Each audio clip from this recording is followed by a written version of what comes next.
Good evening, everyone, and welcome. Something I want to bring up that is very relevant to Islam, but it was also very much part and parcel of the Gnostic sects and is also part of Satanism, is something called Antinomianism. So this currently is a copy of the Encyclopedia of Islam, and it mentions Antinomianism, and it falls under the Islamic name of Ibaha. Well, actually, let me just change my cursor, enable my cursor. Okay, so what you have is antinomianism falls under Ibaha. So now I'm going to bring up the definitions of, so let's have a look here in Wikipedia. Antinomianism against the law is a view which rejects laws or legalism and argues against moral, religious, or social norms. Right? You've got questions, okay, from two Greek words meaning against, nomos meaning law. So antinomianism means against the law. Right? And let's actually have a look and see what they say. Antinomianism, theologically, is the belief that there are no moral laws, that there are no moral laws. Okay, so you've got all of these definitions. So let's have a quick look here so if we go to Wikipedia, it rejects law or legalism and argues against moral, religious, or social norms, right? So that's antinomianism, so we have agreement here. Now, notice, though, that you've got this concept, do what thou wilt, is the whole of the law. This very much is the creed of, shall we say, of Thelema.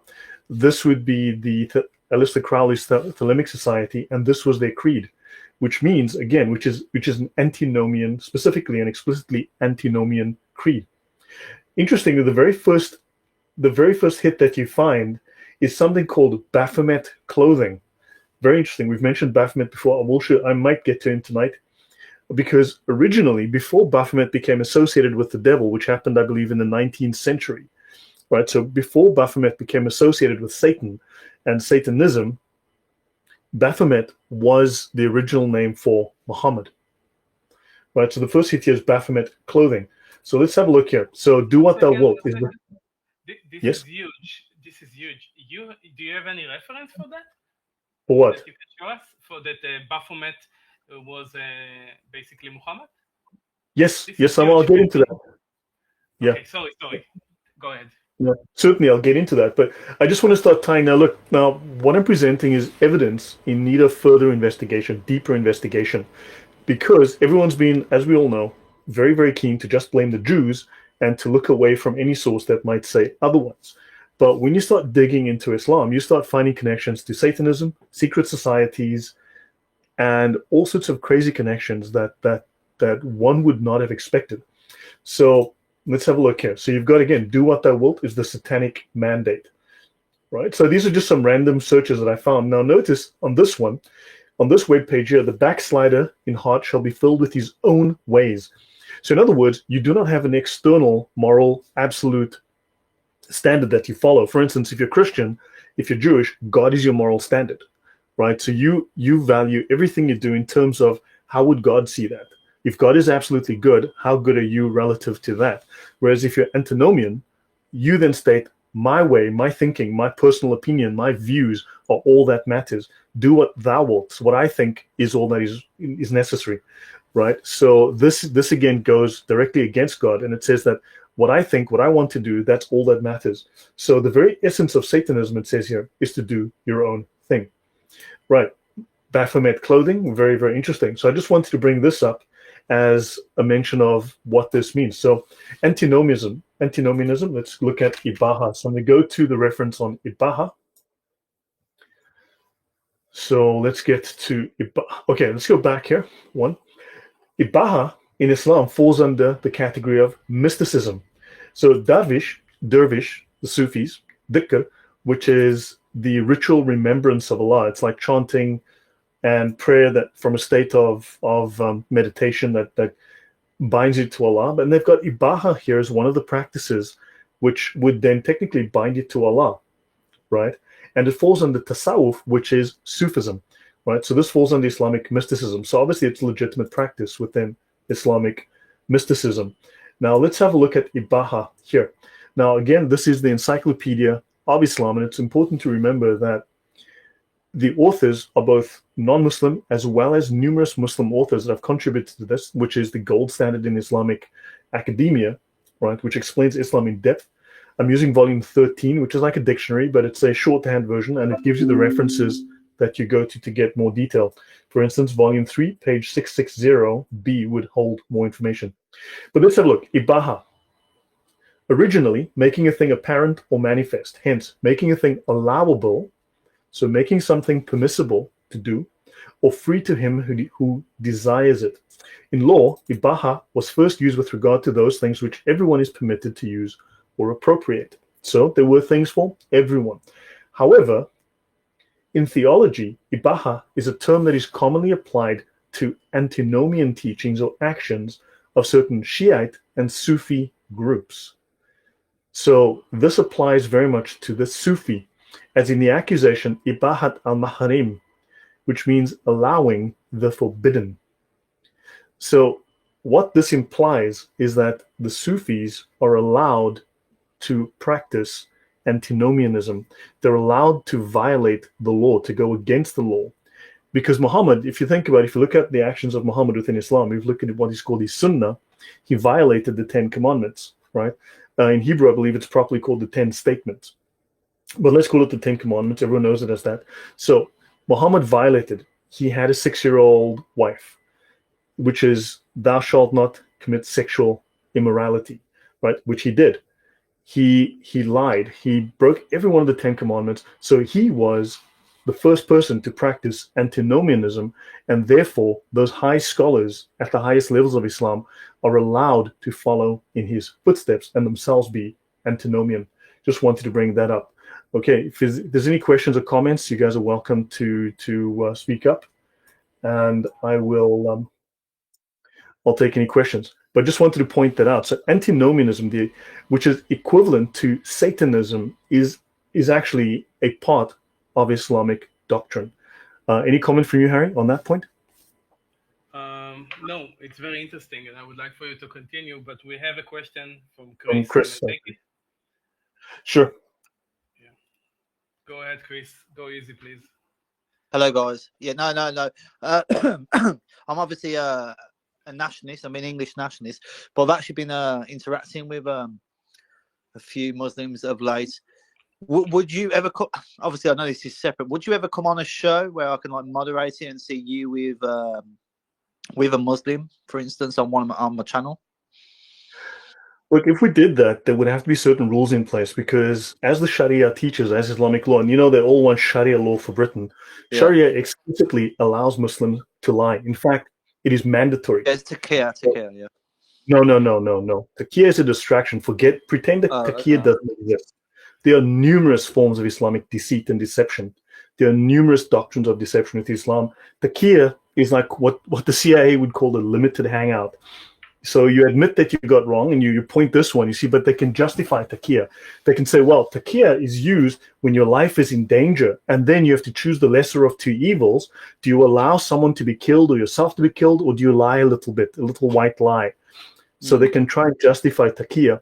Now, taqiyya, many will tell you, taqiyya is a Shiite practice, right? Now, technically, taqiyya is a Shiite practice. However, the Islamic scholars on the Sunni side also happen to call it taqiyya. Technically, in Sunni Islam, the name is muruna. Okay? Oh, sorry, muddarat. So technically, it's muddarat. So they can say it's not taqiyya, but they have the same practice of deceit is within Islam, within Sunni Islam as well. However, taqiyya is just one of the form. It is not even the main form of Islamic deceit. It's one of the minor forms, right? But they'll admit to it because they can justify it. Whereas the other forms of deceit are very, very different. There's a whole list of them. And in fact, it is obligatory for Muslims to lie to you. Understand, it is obligatory. It is not optional. And two, even if they don't outright lie, they are told it is religiously precautionary for them to utilize words and phrases that deceive. Understand? Yeah. So also, are you a Christian, by the way? Or? Yes, I am. So obviously, I might get this wrong, obviously, but so what they would say, obviously, with Mohammed and Aisha, they would say, well, this is common practice even with Christianity back in the in medieval times, that what Mary slept with Joseph when she was 12, or I might have got that wrong, but they say these kind of things. Okay. On that point, now they'll make these claims, right? They'll make these claims. First of all, Joseph and Mary 2,000 years ago. So that's a little bit out of date. It's not practiced today, right? Even if we take it let's just lay out a few things. It's not practiced today. Two, in their own Quran, they speak of this and they tell this story as, oh, we love Jesus. We worship Jesus too. And Allah created Jesus. Allah went to Mary and he gave the spirit to the angel Gabriel. And the angel Gabriel bent between the legs of Mary and breathed into her vajayjay. Okay? And he breathed Jesus into Mary's vajayjay. And this is all good. Now, how come the very same story in the Quran is perfectly okay when the same story in the Bible is, oh, that's evil, that's disgusting, oh my God, that was pedophilia. But the exact same story in Islam is, oh, it's good stuff, all righteous, perfectly okay. Do you understand? These are hypocrites. They know that you don't know the Quran very well. And two, it is sunnah for all Muslims for all time, because Muhammad can never be accused of having done anything imperfectly. Muhammad is perfect, and to accuse Muhammad of imperfection is the death penalty within Islam. Yeah, well said. Yeah, I would like to set up something. Is there a way of contacting you? Yeah, look, you can get hold of me directly on Telegram, but also there would need to be certain rules, because the form of I'm actually I'm on your side, but you're obviously more clued up than me.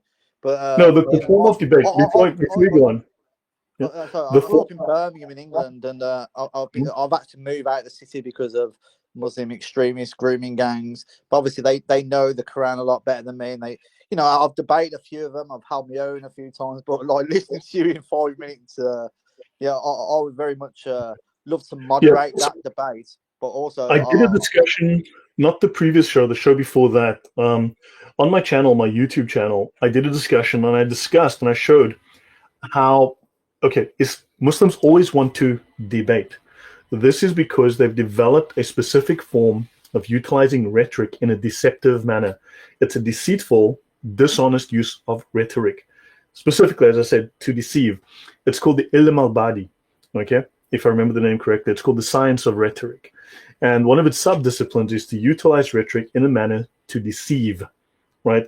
For what they call refutations. These refutations are not designed to find, these debates are not designed to find truth. They're designed to win. They're designed to persuade. Well, actually, pardon me, let me just see if I can find it. Let me see if I can actually find the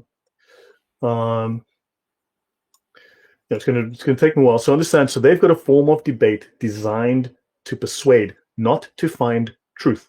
So if I were to have such a discussion, there would have to be very specific rules set in place so that one can prevent them from lying and deceiving, because they will utilize sophistry and rhetoric to win. Understand?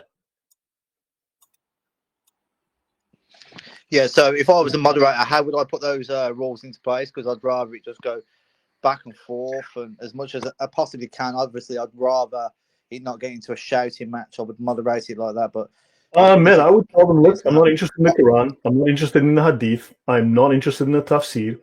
We want to go straight to the Sharia. We want to go straight to the Sharia, straight to the Islamic law.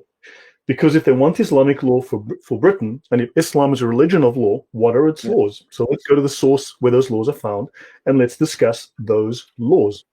Okay, now ilm al-badi, I need to find. Here we go. Okay, see, so it starts here with the branch of rhetorical science which deals with the beautification of literary style. I love these euphemisms they use. The artifices of the ornamentation and embellishment of speech. Now, the artifices of speech would be a device utilized to deceive. Understand? So they have a method for doing this. So I would want to speak from the Sharia. We'd go to the Sharia directly, and I'd say, look, here's page X of the Sharia. Let's see what it says, because Muslims, let's take a simple one. Ask them, what is the punishment for apostasy within Islam? I'm not asking whether it's being applied right now. What is the official punishment within the 4 schools of jurisprudence? And it's very clear across all of them, the penalty is death. Yeah. Right? So I want them to openly admit. Now, the problem is, understand, they are not allowed to reveal the Sharia to a non-Muslim. Sharia is a secret. It's not only a secret, it is a weakness, and they're not allowed to reveal weaknesses which would undermine Islam. So also they're not qualified to speak on the subject. So they're also not allowed to speak a truth that is harmful to Islam. This is known as slander. A truth that is harmful to a Muslim or harmful to the religion is slander. In the West, slander is telling a lie that smears someone and causes harm. In Islam, slander is telling a truth that causes damage. So there are a lot of issues. Yes? Yeah. You should do that with Chris, but you guys should also set up a debate about Judaism and the Talmud, because a lot of the members that Chris is leading, and I have nothing against Chris on personal level, but many of the people there see Judaism as the culprit and the enemy, and you, Lloyd, you're an expert on the Talmud. So I think it would be extremely interesting to open it up and debate the verses. So after Islam, please, Chris, if you take our Lloyd, make sure you do the Talmud as well, for the sake of truth. I would do the Talmud as well. Yeah, 100%. Okay. Yeah, so I mean, true, exactly. Again, with that, I mean, whether debate is the best option, but yeah, go on. Forgive me, but maybe we can continue later between the two Sure. of you in private message, so we can continue with the lecture. Yeah. Okay. Apologies. Okay.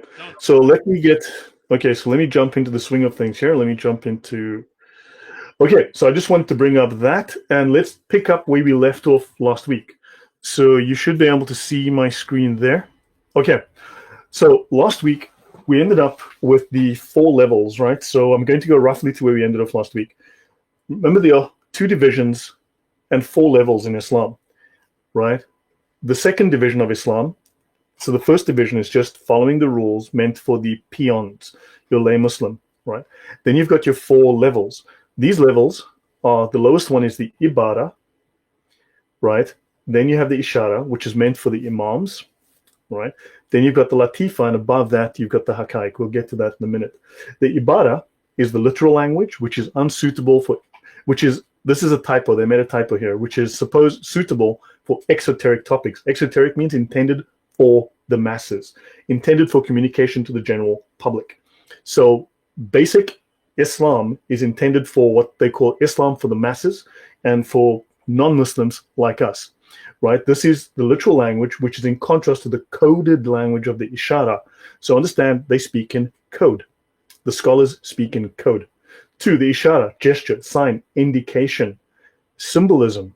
Understand symbolism. People talk about the Freemasonry and the secret societies who speak in symbols and codes. Well, so does Islam, oddly enough.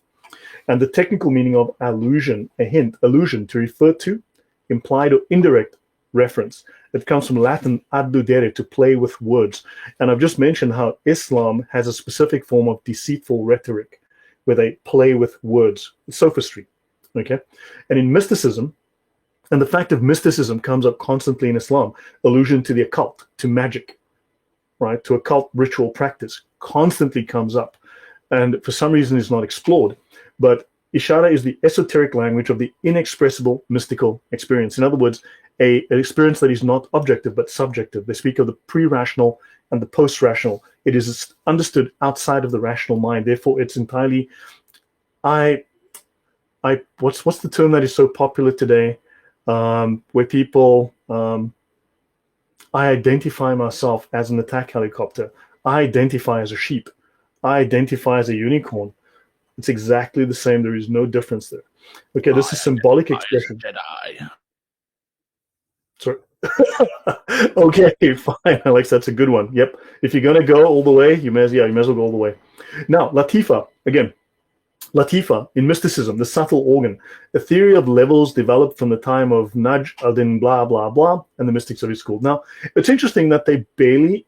This is a summary. Certainly, we'd have to go to volume 5, 300, and volume 12, page 753 to see more. But what's interesting, the Latifa is also known as the Lataif, right? And this would correlate to the Sophia, to the Greek concept of the Sophia.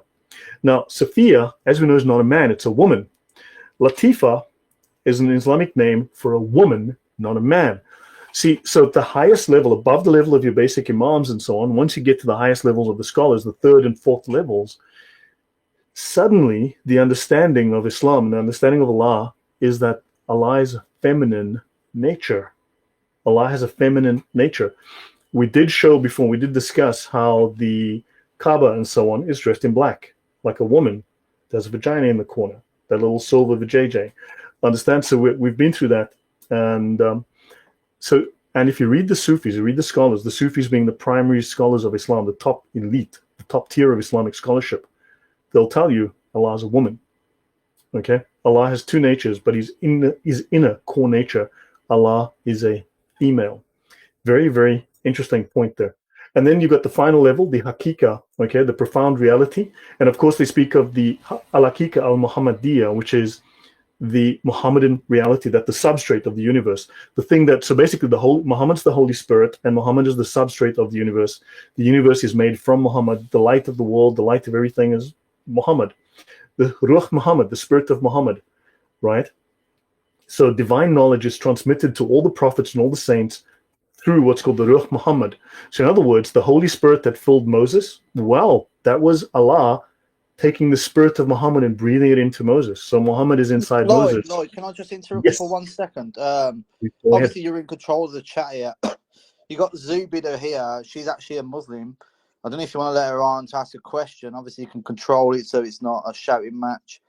Is she allowed on to say ask a question or say something? She can ask a question. I mean, go ahead and ask a question. Yes, Questions are fine. I will unmute her. Thank you. Oh, thank you. Go ahead, Zubida. Yeah, hello. Thank you for letting me speak. I don't know what your religion is, whether you're Christian or an atheist, but I've just briefly been listening to some of your claims, and they seem like very wild claims. You're mentioning Sufism, which is not the elitist scholarship within Islam. Majority of Sufis are actually what we would call deviants. Yes, they basically what you're describing is what you would call Sufism. And with all this mysticism, you've described the Kaaba and the black stone as some sort of woman's female parts. Again, you'd have to go back a week. You'd have to go back to the previous show to see my discussion on that. Do you have a reference? Do you have an actual technical reference from your major scholars, your major mujtahids, from your four schools? You can point me to verify your claims. Well, I'm not making a claim. I'm refuting yours. You're the one who's made the claims. No, you're making an assertion. I'm reading directly from the top scholarly works. Which scholar is this? Sorry, you see what you've just read now, Esoteric Islam. Is that your essay, or have you actually got that from, what scholar did you get that from? This is from the primary academic work on Islam in the world. It's the gold standard. This is called the Encyclopedia of Islam. By who? Sorry. It is made by a company called Brill, which is about 400 or 500 years old, based in the UK. It's a collaboration of collaboration of Brill. It's a collaboration by thousands of scholars all over the world. At least half of them are Muslim scholars that have contributed to this encyclopedia of Islamic knowledge. It's the gold standard Islamic academic reference worldwide. Okay, well, I'm going to have to look into that, because these claims, again, you've made the claim that... reading it off the page. I'm reading it off the page here at the moment. I'm reading things directly off the page. So you're going to have to give me evidence as opposed to just your opinion. Understand? You may not like it, but you're going to have to provide something. It's not about not liking it. It's so there has been a... Sorry, let me just have a look at this. I have a question for you. So to make sure that you know what your sharia and your fiqh are, correct? Yes. So what is the punishment for apostasy within Islam? What is the official within the four schools? We've heard this many times. No, so apostasy, what is the punishment for apostasy? Yeah, death. But at the same time, there are conditions to that. So where do you find those conditions? Let me speak, please. Apostasy would be classed as treason. Yeah, so it's somebody that is waging war against the caliphate. According to where is that written? Within which manual? Which scholar? Where can I find it? Okay, there's many scholars. Give me a name. Give me a book so we can verify this. That's your Okay, opinion. well, give me a second. It's not just my opinion, my friend. So give me a second, sorry. So,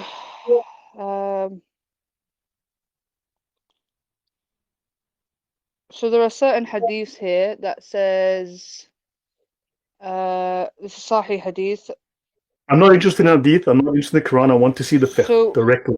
So let's have a so look. why would Let's you not use a hadith? Why would you just rely on scholars?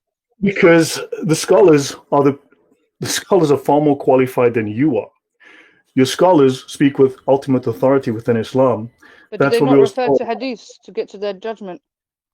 the final version of Islam, the final interpretation of Islam is by the scholars, and it is found within the Sharia and the fiqh. Okay, well, So let's have a look at the world's most famous and the world's most popular Islamic law manual. This is the most commonly used Islamic law manual on the planet. Okay? And it says here, apostasy from Islam, known as Ridda, section 08.0, and it says, whoever voluntarily leaves Islam is killed. Now, notice there is no mention here, and it says there's no indemnity or expiation for killing him. And notice there is no mention of treason, because the whole law of treason falls in a completely different section. So you are conflating two sections that don't belong together. But let's have a look. Let's go have a look and see what the law actually says. Not your opinion, the actual law from the world's most famous, most popular Islamic law manual. Okay, so it says here, apostasy from Islam, ridda. It says leaving Islam is the ugliest form of unbelief, kufr, and the worst. Okay, now it may come through sarcasm, or you might say something. Now, in fact, it says there are any number of ways that cause apostasy. It just says here bluntly, when a person who has reached puberty and is sane voluntarily apostatizes from Islam, he deserves to be killed. No mention of treason. Now, yeah. It is optional. You can ask him to repent, but if he refuses, he's immediately killed. Now, all four schools of Islamic jurisprudence say he's killed. Some say he's killed immediately. Some say give him a day. Some will say, oh, give him 3 days. Some will say stone him to death. Some will say chop his head off. Some will say hang him, whatever. They all agree you're killed. Okay? Let's have another look here. There is no indemnity for killing an apostate, since it is someone who deserves to die. Now, if we look through this, we're not going to find, well, he's committed treason. Yes, what he has done is he's broken a contract with Allah, because when you say the Shahada, when you become a Muslim, you basically sell your soul, because the contract, right, when you give your allegiance, this is effectively a contract where you provide assurances to Allah, and you've broken a contract. That's what happens. So do you have any sources or references you can show me? You can Yeah, name. I want to name. so the fact of the matter is, we've already agreed that apostasy results in death in Islam, yeah? But we're not speaking about, again, that I can't give you sources So right now, why yeah? should we want Sharia? So why do Muslims want Sharia law for Britain? Why should anyone want this? No. This is where you're being Why would like, anybody this is where you're want? generalizing, because Muslims do not want Sharia Why? law for England. Can I respond, please? You might have a I mean, minority of people. why are we seeing all of these discussions about they want to demand Sharia law? They don't want man-made law. Muslims want Sharia law. But Now, that's a minority. As long as the laws that you are that living by are minority not is going to acting in the contradict. doctrine. That minority is acting Can I under the respond, doctrine please? of You've answered me a Azima. question. Can I respond, What is the please? difference between Azima and Rukhsa? Okay, That is an you're not allowing important me. You're minority. making claims. You're not allowing me. I've just listened to what you've had to say, right? So if you could, give me the respect to No, respond, you're if you giving me don't an mind. opinion. I want to know. If you don't mind, sir. If you don't mind, sir. No, So, Just Harry, just pause a second there. Just pause a second there. Would you just put her on mute for a second? So I'm going to show here. This is again from the world's most famous, the world's most popular Islamic law manual. This is the section of lying. So Chris, earlier you asked me about lying. You said you spoke about what was it, taqiyya? Now, taqiyya is just one of many. It's one of the minor forms of lying within Islam. So there's an actual chapter on lying within Islam, section R 8.0 within this manual. And it says here, there's a section on permissible lying, section R 8.2. And then we have in circumventing those, forbidding the permissible. Now, what I am doing right now is I am attempting to forbid the permissible. It is always permissible to spread Islam. Now, I am forbidding that. I am working against that. And Muslims are allowed to lie to circumvent those forbidding the permissible. In other words, they're allowed to lie to prevent me from doing what I'm doing. Notice in Islam there is obligatory lying, okay? And then there is giving a misleading impression. So let's continue. Let's have a look and see what the Sharia in this reference, in this compendium, tells us. Okay. Now, permissible lying. Let's have a brief look at the chapter on permissible lying. So the scholars, the mujtahids, don't forget, these are the absolute scholars of Islam. So Muhammad permitted untruth for three things: war, settling disagreements, and a man lying to his wife or his wife lying to the husband. Fantastic stuff, okay? Now, Islam is permanently at war. We did the section on jihad, and we explained Islam is permanently at war with the rest of the world. The lands that Islam controls are the Dar al-Islam, and the land outside of those borders is the Dar al-Harb, the house of war. We are always under threat of a holy war against Islam. That small minority, those are the people acting under the doctrine of Azima, who are correctly following Islam to the T, following the Sharia to the letter. Now, of course, they mention here settling disagreements. Now, would you say, Harry, that myself and this woman disagree? There is a disagreement. So, for the purposes of settling disagreements, Muslims are allowed to lie. So this is an explicit statement that lying is permissible for a given interest. Okay, one of those is to settle disagreements. Now, Ghazali, who is the #1 scholar after Muhammad himself, says speaking is a means to achieve objectives. And he says when it is possible to achieve such an aim by lying, not by telling the truth, it is permissible to lie if attaining the goal is permissible. So in Islamic law, it is permissible to lie if attaining the goal is permissible. And when the purpose of lying is to circumvent someone who's preventing one from doing something permissible, then of course it is permissible to lie and obligatory to lie if the goal is obligatory. So Muslims are obligated to lie. But now, it is not unlawful to lie when any of these aims can only be attained through lying. It is religiously more precautionary in all cases to employ words that give a misleading impression. So, does that sound like deceit to you, Harry? Yes. But in what way can she present her case? If there is a debate, how would she present it in a way that presenting an opinion? I would want references. I want to know references. I'm not interested in the Quran. I'm not interested in Hadith. The final distillation, the final product of Islam is the Sharia. It is the fiqh. Okay? This is one of the finest legal manuals in the world. It's not the most detailed, it's not even the most complete. There are others that are larger that the scholars utilize in the courts and so on in their rulings.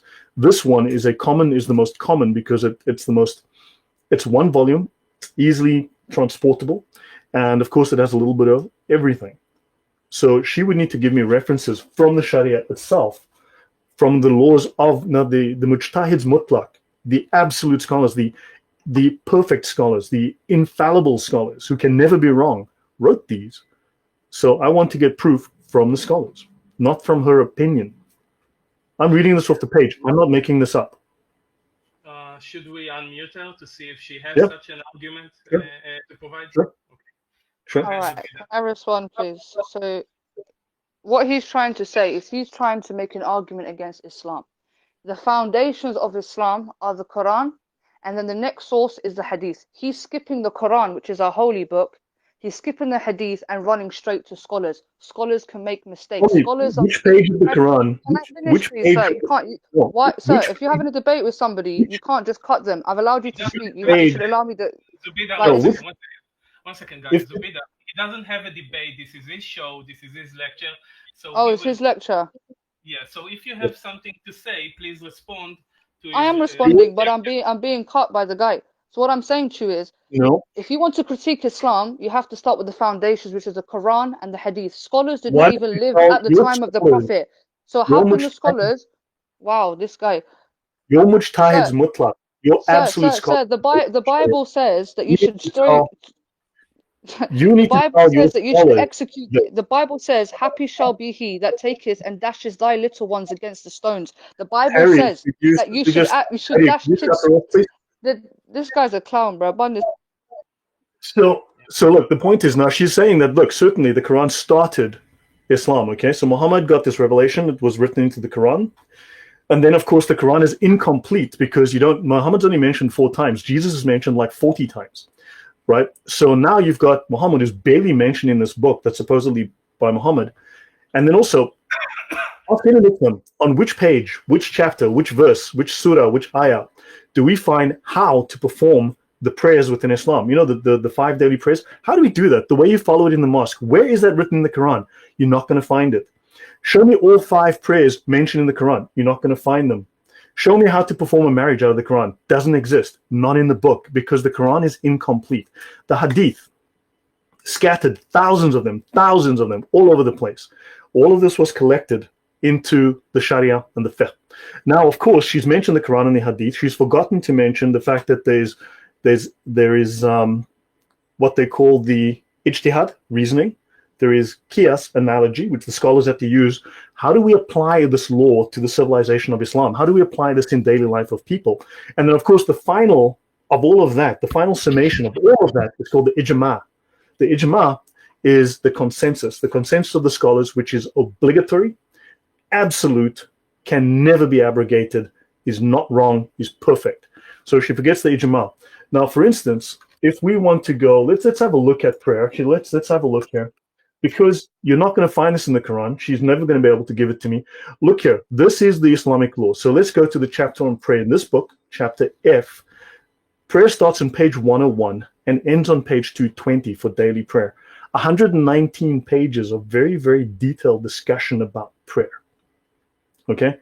Which you will not find in the Quran. Doesn't exist, because the Quran is incomplete. So the Quran is effectively superseded by the ijma of the scholars, and the ijma, the consensus of the scholars, the final consensus, the final interpretation is in these texts of the Sharia.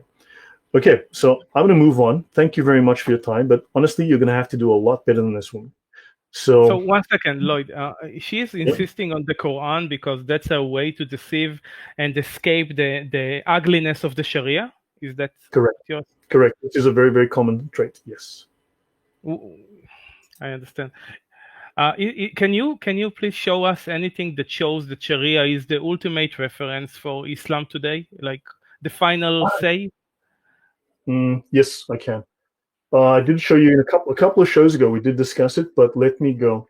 Yeah, just for the audience, so they can see it in front of their eyes, that the Sharia is the ultimative, how to say it, like ultimate reference. Pardon me. So yeah, let me just get that for you. Thank you. Okay, so first there are a number of warrants, what they call warrants for the authenticity of this book. Okay? The first one I'll go to. There's several within the book. This is one of these. Okay. Now, it says here, from an academic point of view, it says this translation is superior to anything produced by Orientalists. This would be Western academics who studied Islam in the 19th century onwards, right? In the way of translations of major Islamic works, okay? And this will provide a sound understanding of sacred law. And this is from this guy who's president of the International Institute of Islamic Thought, or Muslim Brotherhood Front, member of the Islamic Fiqh Academy at Jeddah. Okay, Jeddah's next to Mecca. I've been to Jeddah.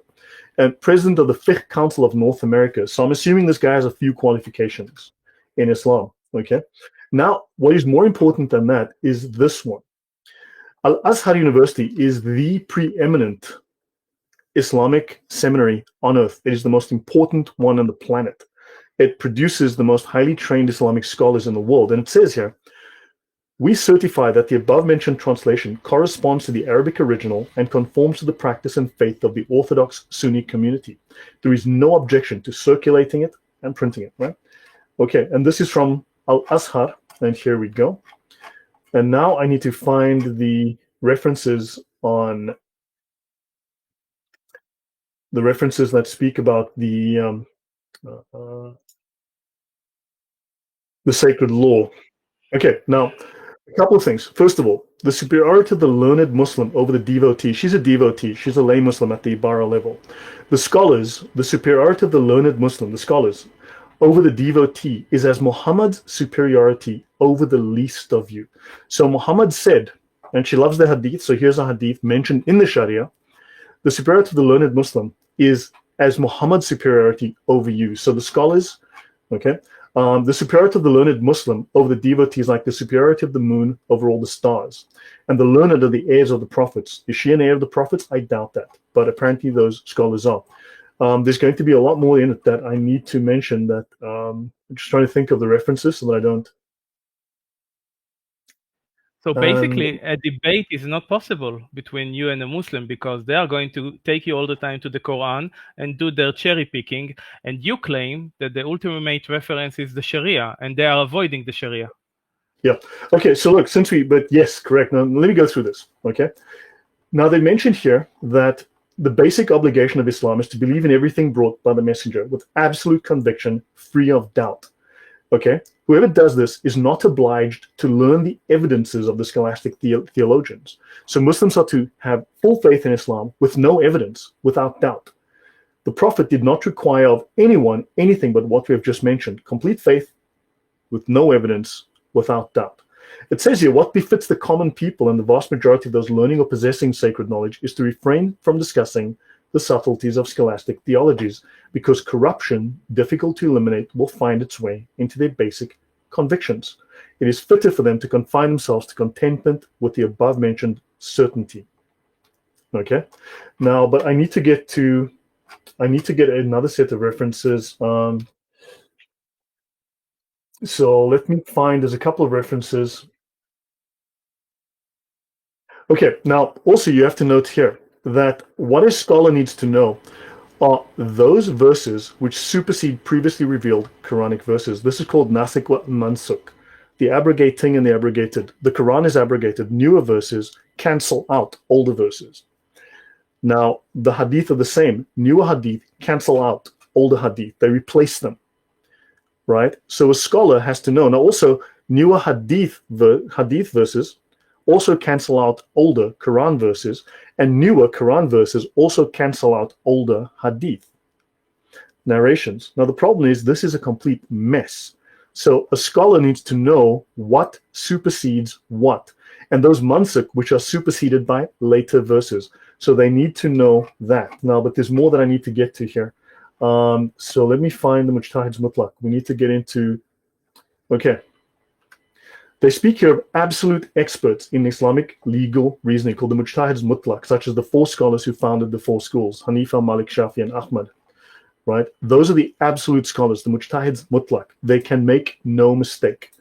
If we go there, so hold on, but I need to find a specific reference that I wasn't thinking of right now. Contribute. Yeah, that's the word I need here. So, Lloyd, is there? Okay, here we go. This is what I need. Yeah. Yeah, can you please find the patience, maybe for 5 minutes maximum, to allow her to speak? Because people in the chat and in private are telling me that we should give her a fair chance. This is the first time that we have a Muslim who is actually trying to make his case. Now, I understand there is a huge gap here because she wants to focus on the Quran, and you want. So look, let me make this point because you asked about this. Now, it says here, when the four integrals of consensus exist, now understand the ijma. Okay, let me look this up first of all. So let me show you a couple of references that are relevant here. So I need to set the stage here. So we need to go to the ijma.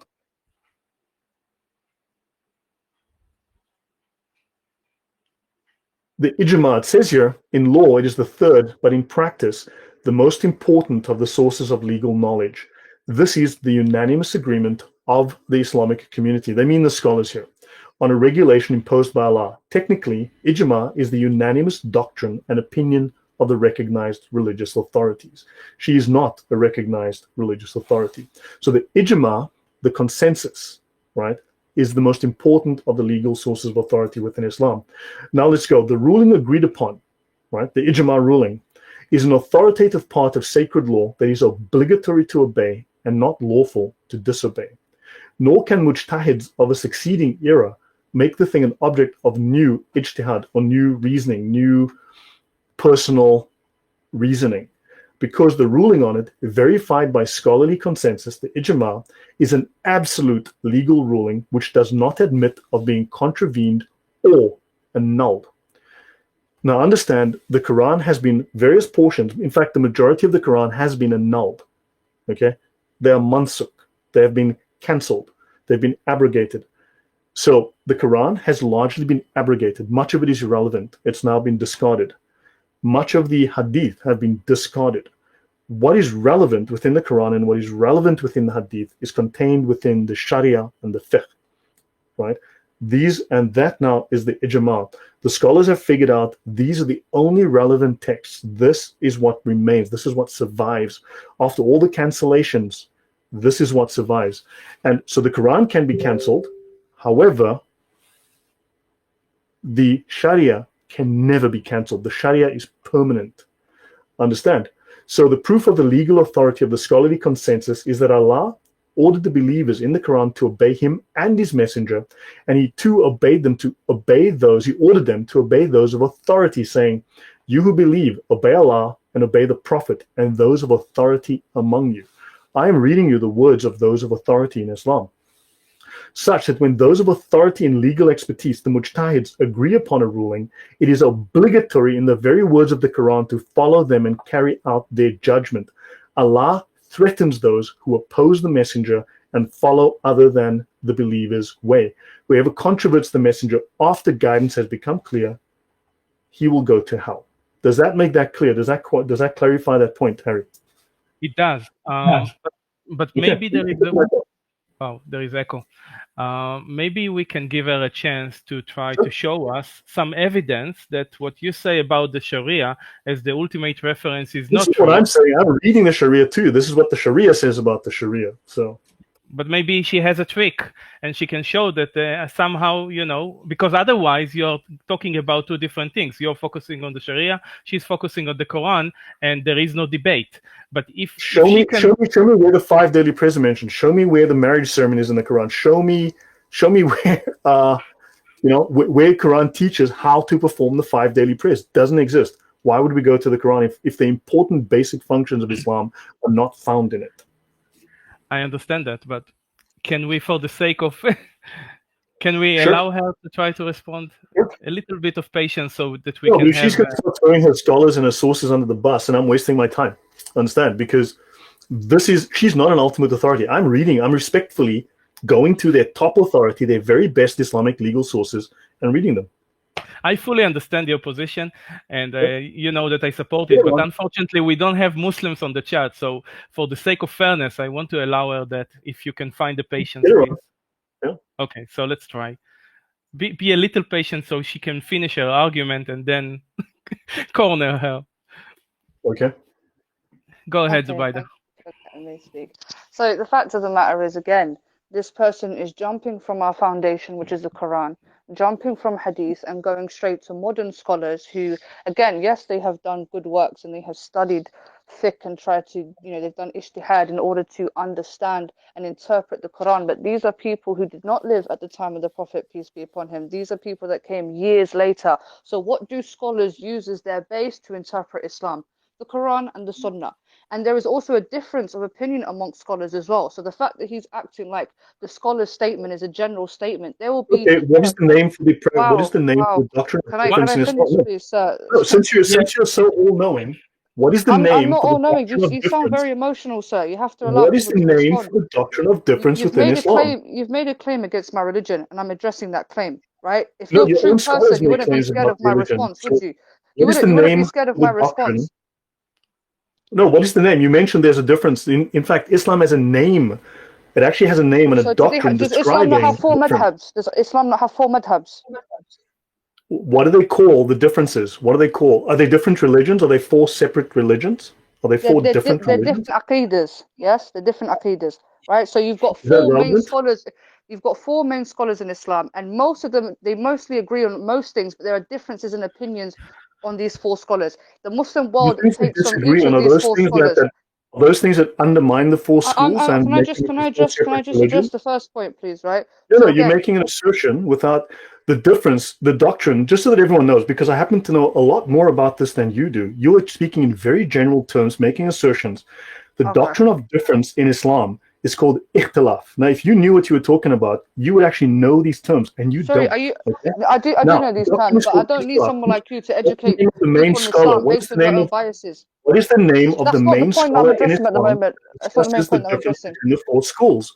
Who is the scholar that harmonized the differences between the four schools and explained them? And what was the name of the book that he wrote? I'm not answering that Please tell question.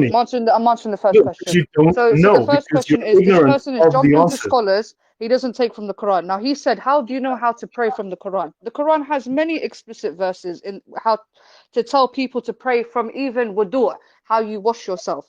Yeah. So I'll just give you a couple of verses here. Yeah.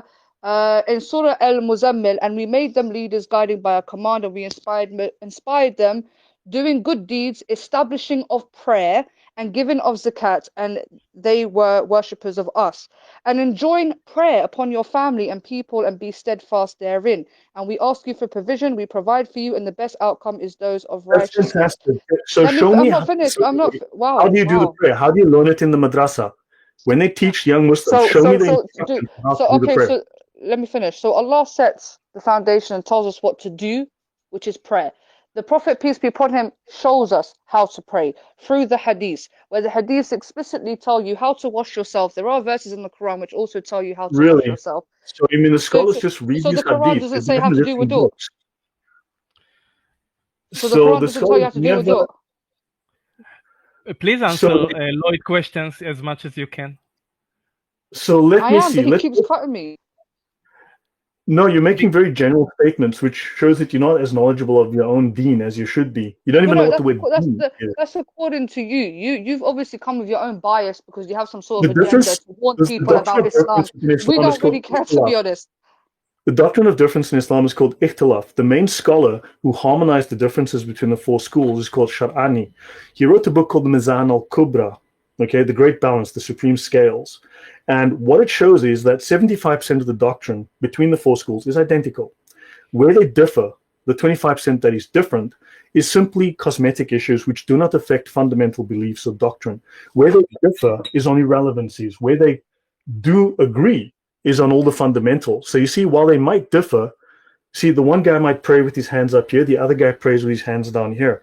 Does that affect the doctrine? No. Yes. Tell you why. So Because there are you see, scholars who say you're allowed to rebel against Muslim rulers, and there are scholars who say you are not allowed to rebel against that's a nice Muslim opinion. rulers. That's a So lovely opinion. Now, there are listen, scholars who have different political fatwas, which does now, affect the Muslim community. There are extreme so scholars who say yes, you should go and every kill, and there are scholars who will say actually no, we shouldn't go and that's start war. called So again, you're azima.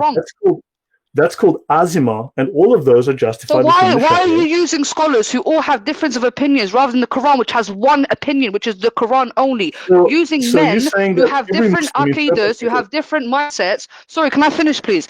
You're So using scholars, which there are difference of opinions. Like I said, there are you need scholars to who will say it's consult a okay to scholar. wage war. There are scholars who will say it's not okay to wage war. So these are men. These are teachers who some can have their own biases based on where they're from. Because the Saudi What is scholars the are a bit definition of jihad? Please the give me the Saudi. legal. Why are you Give me asking the me legal. 101 Give me the questions? Let me legal. answer one Give me question the at a legal time, my friend. definition of jihad. Can I answer one You're question making at a time? expressions. I'm Give me already the legal breaking down your definition of jihad. foundations. You are using No, you're scholars to not. refute Islam. Uh, Yes, I am. You Harry, are using scholars put to her on mute, refute please. Islam, and scholars Put all her on have mute, different. please.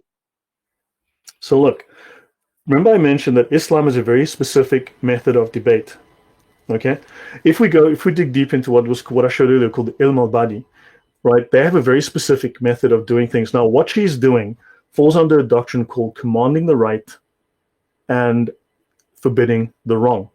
Now, within the Sharia, because it comes from a hadith, but remember, the Sharia is a compilation of all of these by Islam's best mind. She's not Islam's best mind, I'll tell you that. So, what it states is that a Muslim, anything a Muslim says, right, counts against him and not for him, unless that Muslim is commanding the right and forbidding the wrong, right? In other words, unless they are attempting to promote Islam, in other words, specifically promote the Sharia, enforce the Sharia, because the Sharia counts against non-Muslims too, must be enforced against non-Muslims too. So she has to enforce the Sharia on non-Muslims, and she has to make sure that no one contravenes the Sharia, right? Which I am doing. So she's commanding the right and forbidding the wrong. So understand, it's wonderful sophistry, it's fantastic opinion, and unfortunately, she doesn't know any of the basics of Islam. She's making broad assertions. I don't have time for that. I want to know if she doesn't know, right? She's speaking of difference. Well, difference is called ikhtilaf. It's a doctrine. There are scholars that actually has identifiable doctrine. Does this doctrine violate the Quran? Yes or no? Well, if it's very much drawn from the Quran and the Sunnah, then obviously it's in very much in correlation. So if the scholars are wrong, she needs to show me specifically where and why. But yeah, but all of this is what the Islamic scholars have written. None of it violates the Quran, to my knowledge, and it's perfectly in tune with it. And if every Muslim reads the Quran and makes up his own mind what Islam means, right, how can she claim that she's right and anyone else is wrong? Because if everyone reads the Quran and makes up their own mind, invents their own religion, how can anyone be wrong? So if one scholar claims that, well, yes, you can go to war, and another scholar says, no, you can't, well, how can you say they're wrong? Where is that consensus that tells you, well, here are the rules, here are the specifics, here's when and how, here's why? That's called the ijma, right? That consensus, that final understanding. So anyway, Harry, any comment from you? Because really, I know I don't have a lot of patience. Yeah, you will. I just want to try to understand. Her position is that the scholar themselves, the modern ones, are not to be followed when it doesn't fit with her understanding of the Quran. So basically, she is eliminating the importance of the entire Sharia. Isn't that? Of course, I have to, because the Sharia is a secret. As a non-Muslim, we are not allowed to possess anything that contains even a little bit of the Quran. It's illegal for us to possess this kind of literature. It's illegal to make it public. Right? She has to resist that. She has to apply this doctrine of commanding the right, forbidding the wrong. So this is how she earns reward with Allah. Understand? This actually earns a reward, because everything she says will count against her. Allah will count it against her because she's not perfect. But now she's doing something for the benefit of Allah, so she earns reward in heaven with Allah. How do you deal with debates with other people, with scholars? I suppose that they do the same thing. They go to the Quran, they completely ignore the Sharia. So how do you Correct. like catch them, and what is the punchline that you can give our audience and to prove that the Sharia is the only way to go and everything else is just, I know you showed it before, but when you are debating with those people, how do you eventually lead the conversation to a point where they have to admit that the Sharia is the only authority? Is that even possible? Why would the world's greatest Islamic seminary say that this thing is authentic Sunni Islam and there's no issues with making it public? Now, why is she attacking me for reading what is written here rather than going to Al-Azhar and saying, you guys are incompetent, you guys don't know Islam?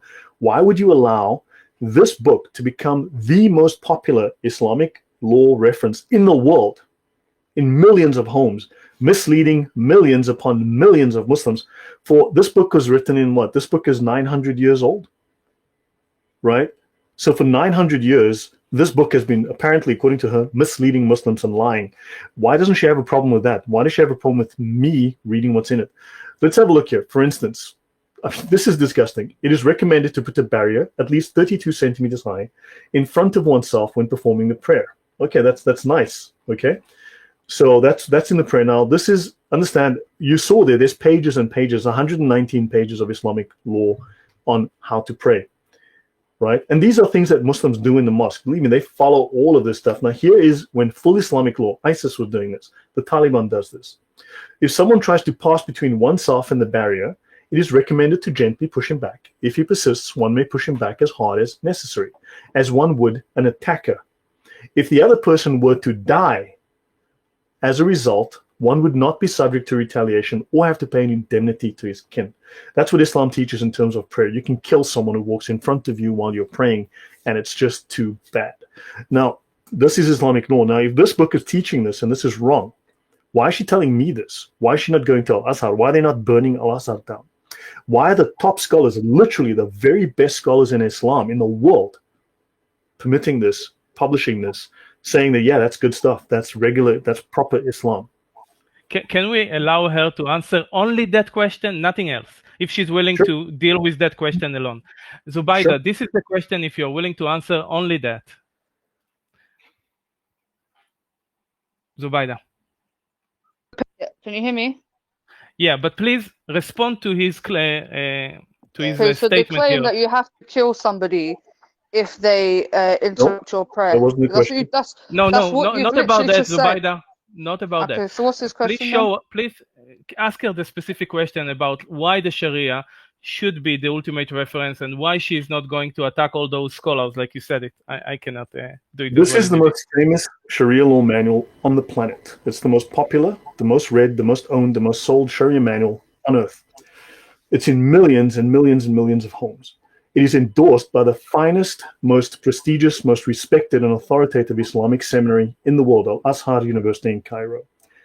Now, why are you upset with me reading from this rather than you going and tearing down Al-Azhar University? Because this book is, 900 years old? This stuff has been in here. They found no reason to change any of it. And so it's misleading Muslims. Now, why are you not going out there and explaining that your scholars are wrong and your scholars are liars and your scholars have misled millions of Muslims? Go and attack Al-Azhar. Why take exception with me? Why are your scholars wrong? So can I respond, please? Yeah, let her Right, answer, please, Lloyd. Considering that you are Jewish and you have fundamental laws He's not in your Jewish. religion- He's not Jewish. Oh, he's not Jewish. He's a Christian. You Oh, just he's a made. Christian. Okay, so that's even more problematic. So considering you're a Christian, where there are laws in your own Bible which say killing of children and smashing their heads for babies. Can you please answer Jesus the is question not that he gave you, So we have Zubaida? to say, Don't attack his religion. I'm answering. Don't attack No, his telling religion, us but he's that he's a indoctrinating Christian. people about mine. Does that make sense? No, he's giving reference non-stop Okay. for 12 hours Right, so he's not giving about your context. faith. He's not giving. Okay, let me He's respond. giving a please, lot of because context. This is the Please thing. answer the question I am specifically. answering the question. I'm answering the question my own way, please. So if you have a moral foundation where you disagree with the Sharia and you disagree with certain implementations in the Sharia, then therefore you should also disagree with your own religion. This is a bias and a double standards, because he speaks about the Sharia being, in a way which is not fit for human beings, but yet he follows a scripture which also have questionable and controversial verses about Jewish laws. So this person obviously has an agenda. He's not genuine about his concerns. He has an because if agenda. he is, He's showing to us systematically that the Islam is insane. So he was able to provide evidence and so scriptures is it for insane 12 that hours. Christianity says that Eve is the reason You can women come as a have speaker. pain? 1 second. You can come as a speaker and speak about Christianity some other No, day. I Right now, don't. we I don't ask. care about Christianity. That's the thing. I don't see Christianity as a threat. So I don't see answer any other about religion the as a threat. Sharia. So Specifically the Sharia answer his is a question. law. The Sharia is a law by God, which is derived from the Quran and the Hadith for mankind. Whether he likes it or not, this is what Muslims believe in. It's not going to affect you the way that you said, oh, Muslims want to take over and make England a Sharia country. If Muslims can't even establish Sharia in their own countries, what makes you think they want to do it in Britain? The fact of the matter is you're fear-mongering and you obviously have an agenda. And again, if you're against certain laws when it comes to capital punishment, then you need to look at your Bible. Priests and popes actively burnt people at the stake who went against the church, who were heretics not long ago in Britain. Homosexuality was a crime under the Buggery Act. So the fact of the matter is Christianity and Islam are fundamentally the same. And obviously you guys are you're scared of opponents. This is why I'm here. Okay, You so cannot answer my Christianity question. is also shit, no problem. But right now we are discussing Islam, and you have to provide evidence why the Sharia is not the ultimate reference. You said earlier that the scholars, the modern scholars, are not relevant, or something to that degree. No, they are. Can I respond that? Okay, fine. So again, the Sharia is derived from the Quran. So for instance, the Quran talks about 80 lashes. And again, the Sharia is not only compromise of capital punishment. Sharia also compromises divorce. It compromises inheritance. It is a law which compromises everybody's daily life. The part that you're focusing on is capital punishment when it comes to crime or punishments. For instance, chopping of the hands. Again, there's a context to that. You don't just chop somebody's hand off because they stole an apple. We're speaking about a malicious thief who breaks into somebody's home, burglaring and entering, and the amount that they Give me have. the law. That's your opinion. Give me the law. Give me the actual fatwa. Give me the actual ruling. The ijma. Well, you know this, don't you, sir? You don't know the law about chopping of the hands? Okay, let's take 1 second, Lloyd. Let's take one extreme example that you can show us, and then let's give her a chance to deal with it. Find the most disgusting one you can find. Let's have a look at. She spoke about divorce. She just brought up divorce. So let's look at divorce and marriage, especially divorce. And it says here, whenever a free woman asks to marry a suitable or suitable, okay, the guardian must marry her to the suitor, whether she is a virgin or non-virgin, and whether she is prepubescent or not. So within Islam, we see here within the Sharia, prepubescent marriage is legalized. So where did you say that in the Quran? Sorry. Prepubescent marriage is legalized. So now, the Quran says prepubescent. No, the Quran does not say prepubescent. Sorry. You just seem to have forgotten about your sunnah. Didn't Muhammad marry a 6-year-old? Does the Quran say prepubescent? Your prophet, your sunnah, is also, unfortunately, legal You just mentioned earlier the Quran and the Sunnah, right? The Hadith. So Muhammad He married a made the claim. 6-year-old. Yeah, So yeah. now let's continue with your Sharia. So let's have a look here. Now they speak of here in this in this ruling, the divorce of a wife who is prepubescent. Very interesting. Let's continue. Let's see where this leads. So Quran 65:4, which is the verse which talks about the waiting period for a wife who is too young to have her periods. Let's see what it says. So within the Sharia, it explains that ruling, and it says in section N9.2, a waiting period is obligatory for a woman divorced after intercourse, right? Divorced after she's had sex with her husband. Whether the husband and wife are prepubescent, have reached puberty, or one has and the other has not. Intercourse means copulation, it states here. So in other words, this explains Quran 65:4, and it says, if the woman is prepubescent and you had sex with her when she's prepubescent, because in Islam there is no lower age limit for sex. Quran does not say prepubescent. You have to bring the actual verse. Now, yeah, I understand, but now the Sharia happens to say this. Now, why don't you go and speak to Al-Azhar and explain to them about the Sunnah? Besides, Muhammad married a 6-year-old, right? Okay. Muhammad Can I respond? Muhammad stooped her when she was very, very young. So now we can go to other Islamic Can I manuals respond? and we You've can just have a look. made a claim. Lloyd, can I she make a respond, response? please? Yeah, No, so she can go again, ahead. in Islam, when you get married to somebody, they have to be mentally, physically, and emotionally ready. Now, Can you show me the 1,400 years rulings ago, in law? can I finish, please? 1,400 years ago, the time was completely different. The customs and the traditions were completely different. You can go 400 years ago here in Britain, and you would have monarchs marrying girls which you would deem to be children. In Italy, the age of consent is 14. The age of consent is Britain in 16. If you had sex with a 14-year-old in Italy, it would be completely fine. But if you did the same in England, you'd be classed as a paedophile. So the fact of the matter is, you cannot use 1,400 years ago, 7th century Arabian customs to make some sort of claim that the Prophet was Question: immoral. is everything Muhammad did perfect and Sunnah? You're jumping from question to question. Can I at least No, answer it's one relevant. without being Is everything interrupted? Muhammad did Sunnah? Because if Muhammad did it, it's Sunnah for all time.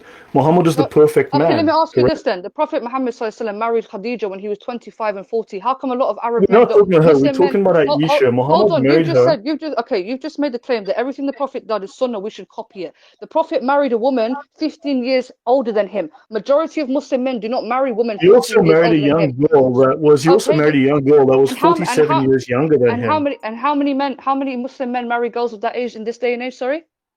Apparently, quite a number do. So let's have a look Not quite here. a lot. The examples you can use are places like Afghanistan, which is a war-torn country. They're not doing it Which because of happens to Sunnah. be under They're Sharia doing it. law, under the Excuse me, let group me called the finish. Let me finish. Taliban, The as you reasons might why you'll find remember. child marriage in Muslim countries is not because the Prophet did it. It's because of poverty and people are selling their children to older men for income. It's got nothing to do with the religion, right? So the fact of the Could matter you is, if just you want to put look her on at real mute again, Harry? paedophilia, if you Because want to just look put at her real on paedophilia, Zubaida, I mute have again. to stop you for a second. We will to come be back honest, to you. this guy's a waste of time. I apologize.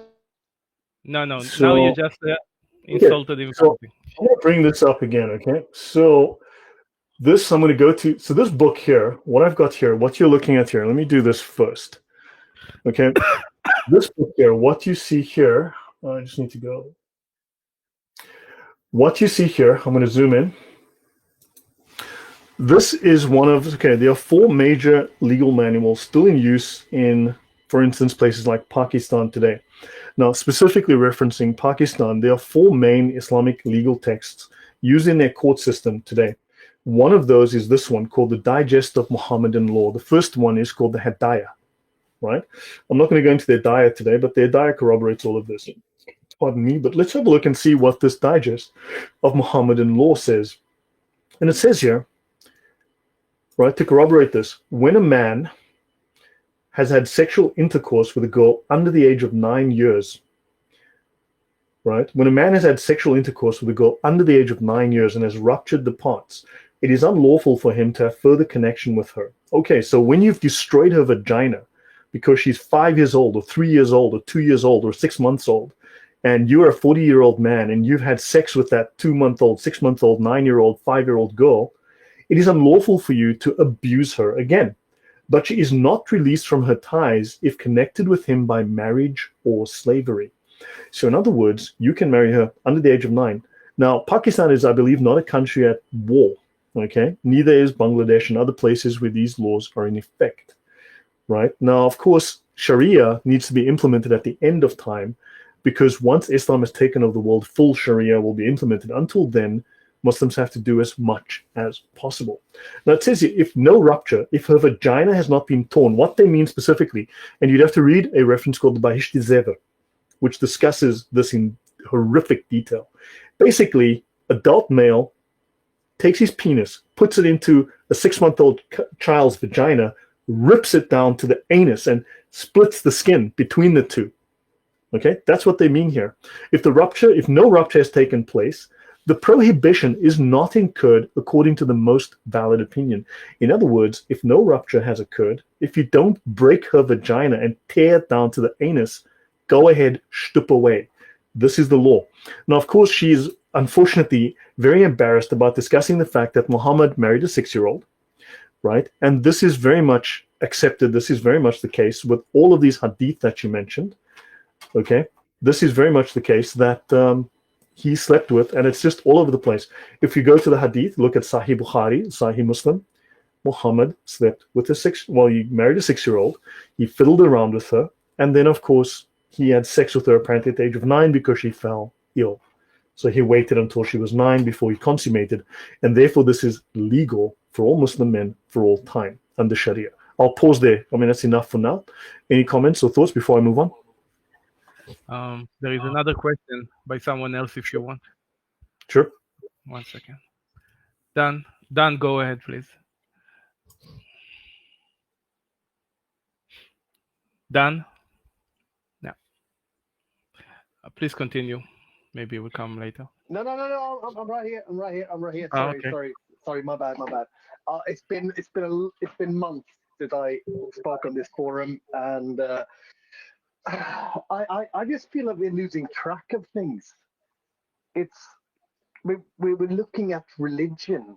We should stop talking about religion, about these old scriptures, and My friend, do you have a question? Because we are in the middle of a lecture. Islam is not a religion, it's a political and legal system. It's called a deen. I can give you the definition, but religion is maybe 3, 4, 5% of Islam. It's mostly a political and legal system. So we're discussing the legal and political system of Islam. Yeah, but can I just ask a dumb question? This is going to be a really dumb question. Why are we still talking about a relic? Because, I mean, it's still kind of relevant today. It's still around, Yes, but we're moving away from it. We're moving into a whole new era of spirituality, of blessings, about... Did you tell Al-Qaeda that? Did you tell ISIS that? Did you let the Taliban know? How do you mean? Did you send them did they get the memo? Did you inform them? I'm lost. I know, I can tell. No, I'm lost because Islam is an immediate and overwhelmingly danger to the whole world. This is something that we already established. This is not something which you can consider a relic from the past, but we are all suffering from that, and especially in Europe, and this massive immigration and these political ideas, which is eventually infiltrating all our systems of life. So if you don't see the connection for why it's relevant for today, then I do see the connection. But if you're not your brother's keeper, and if you're not willing to step into the love frequency, we're all lost. No, we are not doing love frequency. Into that frequency, sorry. They're definitely not willing to step into that frequency. And but also, I don't know where it says roll over and play dead. I'm not sure which verse that is in the Bible, but I'm pretty sure that we need to stand up against evil. So, right. Well, thank you, Dan. Like I said, thanks for listening out for a few seconds. You know what? You guys are traveling down a journey it's just part of the cabal situation. So I wish you all the best, guys. You're journeying into darkness and not into the light. Thank you. Thanks. Yeah. Take us into darkness, please. Warp speed, Mr. Sulu. Yeah. Okay. So we were discussing we were discussing the levels within Islam. So mysticism, direct communion with ultimate reality. Okay, knowledge of God attained through subjective, not objective, but subjective experience. Right. So let's have a look at Kushairi. Right. We spoke of this last week. Mysticism and the esoteric, designed for, understood by the specially initiated alone. So Islam has the initiates. Right. Now you've got this book by Kushairi, which is a commentary on the Quran, and he determined there are 4 levels of meaning in the Quran. Right. The Ibaha, which is the meaning of the text meant for the mass of believers. Then you've got the Ishara, only available to the spiritual elite, which is lying beyond the obvious verbal meaning. Then you've got the Lataif, the subtleties in the text meant for the Sufi saints. Now, when Islam refers to saints, they refer to Sufis. Now, if the Sufis are, I don't know, what was she saying, corrupt Muslims? Well, it's interesting that every single saint in Islam is a Sufi. Fascinating stuff, right? Someone needs to get on that. Somebody needs to get on that right now and say, oh my, Islam's been doing it wrong for at least 1,000 years. And then you've got the Haqaiq. Now understand the Latifa is feminine, right? Not masculine. Finally, the Haqaiq, which is said is only comprehensible to the prophets and of course the highest levels of scholars. So now this is the standard of Sufi thought. Now I understand she will say that, oh, the Sufis are not Muslims, whatever. ISIS is not Muslim. Look, at the end of the day, the logical conclusion of that is that Islam has nothing to do with Islam, right? So let's move on. Now, Ghazali, who's the prime scholar of Islam after Muhammad himself, he said that Sufism, tasawwuf, is personally obligatory for every Muslim. Now, how he meant this, I mean, that one can read and look in his own writings about that. But knowledge is obligatory for every Muslim. So Gnosticism, tasawwuf, is effectively Gnosticism. Now, let's have a look at what Islam says about Christ, okay? What are Islam's views on Jesus? Let's have a look at their basic views. So this verse, Quran 4:157 to 4:158, sums up Islam's attitude towards Christianity, right? Because within Christian belief, the death of Christ and the resurrection is of primary importance for the remission of sin, right? And they said in boast, we killed Christ Jesus, the son of Mary, the messenger of Allah, but they killed him not, nor crucified him, but so it was made to appear to them. But another was made to resemble him to them. So Islam claims that Jesus did not die, someone else died. Of course, within the hadith, you read that no person can bear the punishment for sin of another. But here someone else was made to bear the sin of Jesus, right? And those who differ therein are full of doubts, with no certain knowledge. Again, we come to the secret knowledge that Islam has, but only conjecture to follow, for of a surety they killed him not. Allah raised him up unto himself. Now, what's very interesting is that within the Quran, you'll read a verse that says, blessed is the day I was born, the day I die, and the day I am raised again. Which is very interesting that Islam says that, because, and this applies to Jesus. However, within the Islamic eschatological narrative, which is the end times narrative, Jesus never dies, goes straight to heaven, comes back, he kills the Jews, kills the Christians, destroys the church, kills the pigs, okay? Make sure there's no non-Muslims in the world anymore. Then Jesus marries and dies, which completely contradicts the Quran. Fascinating stuff. But anyway, so now I've got a totally different presentation, okay, on this subject, but this is important to understanding what Islam says about Christianity. However, this idea that another was made to resemble him is stolen directly out of the Gnostic Gospels. It's entirely a Gnostic belief that was going around since the 2nd century. So now, Qurtubi says here, according to the exegetes, now apparently Muslims claim that Christians and Jews are excessive in their religion. This refers to the extremism of the Jews concerning Jesus in accusing Mary of fornication. Fine, so apparently the Jews accuse Mary of fornication, and the extremism of the Christians in considering Jesus a god. For both excessiveness and remissness are evil, and both may be unbelief. In fact, they are unbelief according to Islam. Now, they state here, I am the truth, right? They believe that Jesus is the truth. The mistake of the Christians who saw the truth in the person of Jesus and said that Jesus was the divinity. So they state bluntly, and again, this is a Gnostic belief, that Jesus was not the divinity. He was not, okay? Now, where did they get some of these ideas? So we need to start with, let's start with the Manicheans. The Manicheans are an old Gnostic sect. They're still around today. Oddly enough, they're known as the Mandeans. So this is also a Docetist belief. Okay, so the Docetic interpretation regarding Jesus' crucifixion was originally spread by the Manicheans, or one of the sources was the Manicheans, which was prevalent in Arabia during the 6th century. So this is where Islam gets this. And of course, they got it from earlier sources dating back to the 2nd century and so on. So like the prohibition of wine that they got from the Manicheans and the fasting rules, Islamic views on Jesus' death may well have been influenced by Manichaeanism. Manichaeism quotes the Gospel of Thomas. Well, what is fascinating is that Islam quotes Manichaeism, and Manichaeism quotes the Gnostic Gospel of Thomas 73 times. So clearly there is a very strong Gnostic source again. So now here we've got this, this is an older reference that they speak of this doctrine came to the Muslims through the medium of Manichaeism, which adopted this belief and gave it a definite shape. The Jesus of the Manichaeans had no objective reality as a man, because in many cases, according to the Gnostics, Jesus was not a human. He was a spirit. He was an illusion. He appeared real, but he was just transparent. Basically, I mean, he was not a physical body. He was a mere apparition, and so were his sufferings. It was not he who was really crucified, but it was an emissary of the devil who tried to frustrate the instructive activity of Jesus, and who, as a punishment for his wickedness, was fastened to the cross.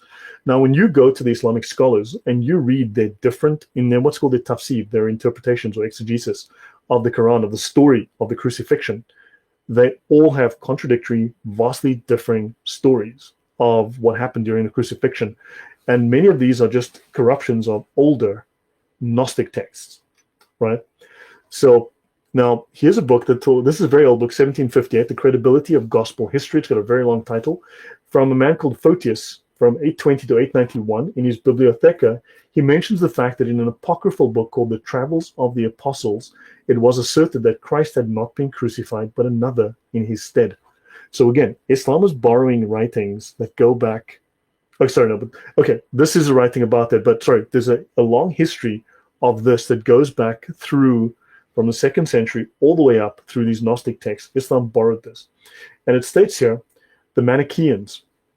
They speak of the work of Lucius, made use of the Manicheans. All the preceding quotations of apocryphal books in Augustine are taken out of one and the same book called the Acts or Travels of the Apostles, composed by Lucius.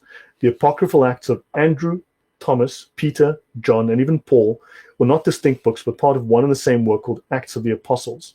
And it says the Manicheans make use of the Acts of the 12 Apostles, especially those of Andrew. Okay, so short version, this discusses there were older Gnostic texts that the Manicheans used that made these claims. The Muslims simply borrowed. Now let's talk about the Manicheans and the Jahiliyyah. Right, I've got extensive, I will come into more details, and I can show other presentations where you can show all of the older Gnostic claims and how Islam has borrowed from these and just kind of synthesized these, you know, in a I think they would call it syncretism. They just kind of glommed it all together into one set of beliefs. Manicheans believed that the world had been taken over by the evil demiurge, the king of darkness. The result of his victory for man is that reason was taken away from them, and they became like unto a man bitten by a wild dog or a serpent. Now, don't forget, Islam believes that before the coming of Islam, there was the Jahiliyyah, the time of ignorance, the time of darkness, the time of barbarity before the coming of Islam, right? And Islam came to bring knowledge, which was going to lead man out. They brought the secret knowledge, the sacred knowledge, to lead us out of the time of ignorance.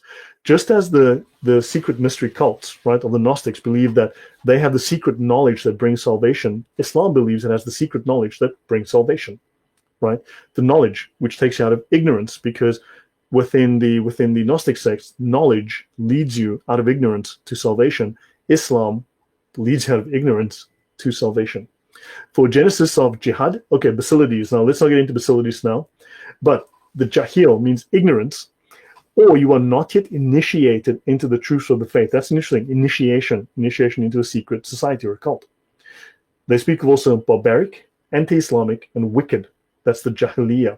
And it implies apostasy from Islam, which is punishable by death. And the Jahiliyyah is the term for the time of ignorance before the mission of Mohammed. Now, interestingly, this idea of like unto a man bitten by a wild dog or a serpent from the writings of the Manicheans, right? When the king of darkness won the world, right? When he won the victory over the good God and then the evil God created the earth, Islam believes that non-Muslims are the worst of beasts, right? They teach that we're the worst of beasts, the lowest of animals. So there might be a correlation there. There's a possibility of that. So now, let's have a look. I'll finish up shortly. I'll finish in a few minutes. So you've got the prophet and the messenger of Allah, so Isa, according to Islam, who is Isa? Who is Jesus? Isa is the prophet and messenger of Allah to Bani Israel, to the Jews, to Israel, right? To the people of Israel who denied him and plotted against him. He was known as the word of Allah because Allah created him without father by the mere word be, whereupon his mother conceived him. Now, of course, in Islam, they also don't state how old Mary was, right? But it's okay, whatever. She wasn't that old. And it's, don't forget, they have a problem with this happening in the Bible, but it's okay when it happens in the Quran. That's a hypocrisy. Now, they say here, among the inimitable prophetic miracles given to Jesus was he raised the dead, he made the blind see, he healed lepers, he molded a bird from clay and breathed into it, and it became a living bird. Which none of this is in the Bible. When Bani Israel wanted to kill him, Allah saved him, as described in the words of the Holy Quran. This is from the Reliance of the Traveler. This reference I'm using here is, again, I said, the most popular Islamic law reference manual in the world. They did not slay him or crucify him, but thus it was made to seem to them entirely Gnostic ideas. They say here, Yahuda, chief of the Jews, met with a band of people to kill Isa, but Allah sent Gabriel to Isa. Now, who is Isa? Esau. Jesus' name is Yeshua. This is a different character entirely. So Allah sent Gabriel to Isa to lead him to a covered alleyway that had a skylight through which he was taken up to the sky. When Yahuda, in pursuit, ordered one of his companions to follow Isa into the passageway and murder him, Allah cast the likeness of Isa upon the man as he entered. And when he came out again after a fruitless search, the Jews attacked and killed him, thinking him to be Isa, and hung him upon a cross. Now, of course, we know from the history that Jesus was alive when he was placed on the cross.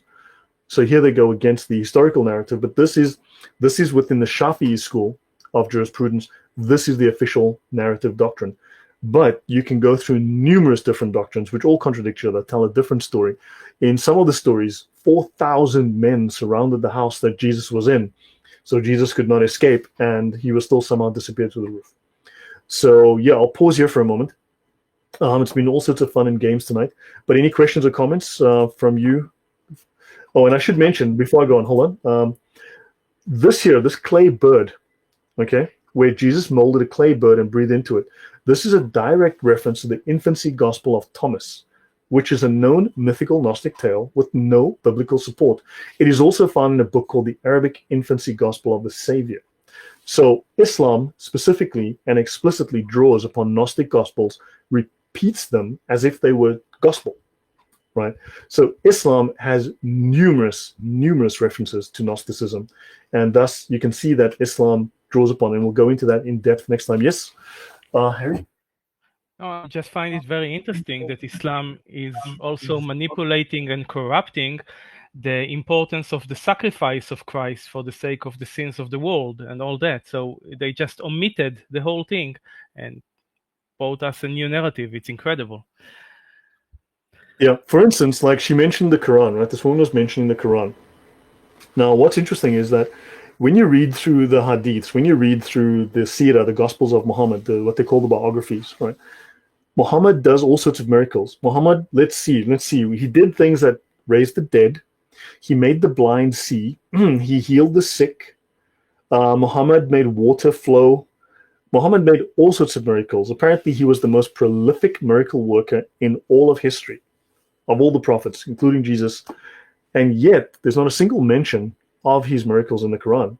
So now she believes in hadith that claim that Muhammad did miracles, but the Quran explicitly states that Muhammad did not bring miracles or perform miracles.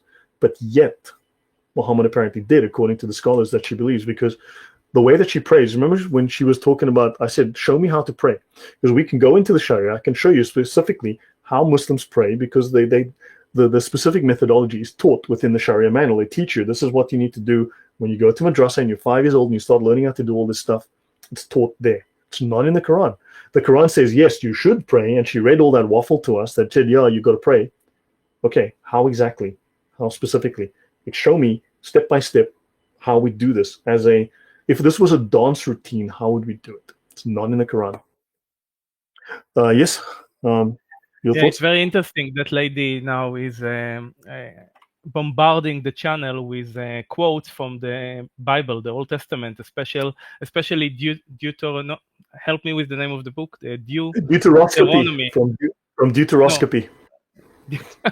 So she's basically making the claim, instead of dealing with your arguments against Islam, she's attacking now the Old Testament. What would you say to that, actually? What would you say about the violence in the Old Testament? So the Bible is historical, okay, whereas the Quran, the Bible is a historical narrative. It discusses the development of man from, I don't know what, 5,500 years ago up to today, or up to whenever it was up to this first or second century or whatever. So what you have is, you've got a description of the state of man, the description of the tribes of Israel, the description of the people surrounded them, and the history of it. So it is history, whereas the Quran is prescriptive, the Bible is descriptive. I'll say that again. The Bible is descriptive, the Quran is prescriptive. Muhammad is the perfect man. He could do no wrong, and everything Muhammad did is sunnah. It is the example for all Muslims to follow for all time. Whereas, for instance, when God said, look, kill the Canaanites or whatever, okay? If I recall, it was that group.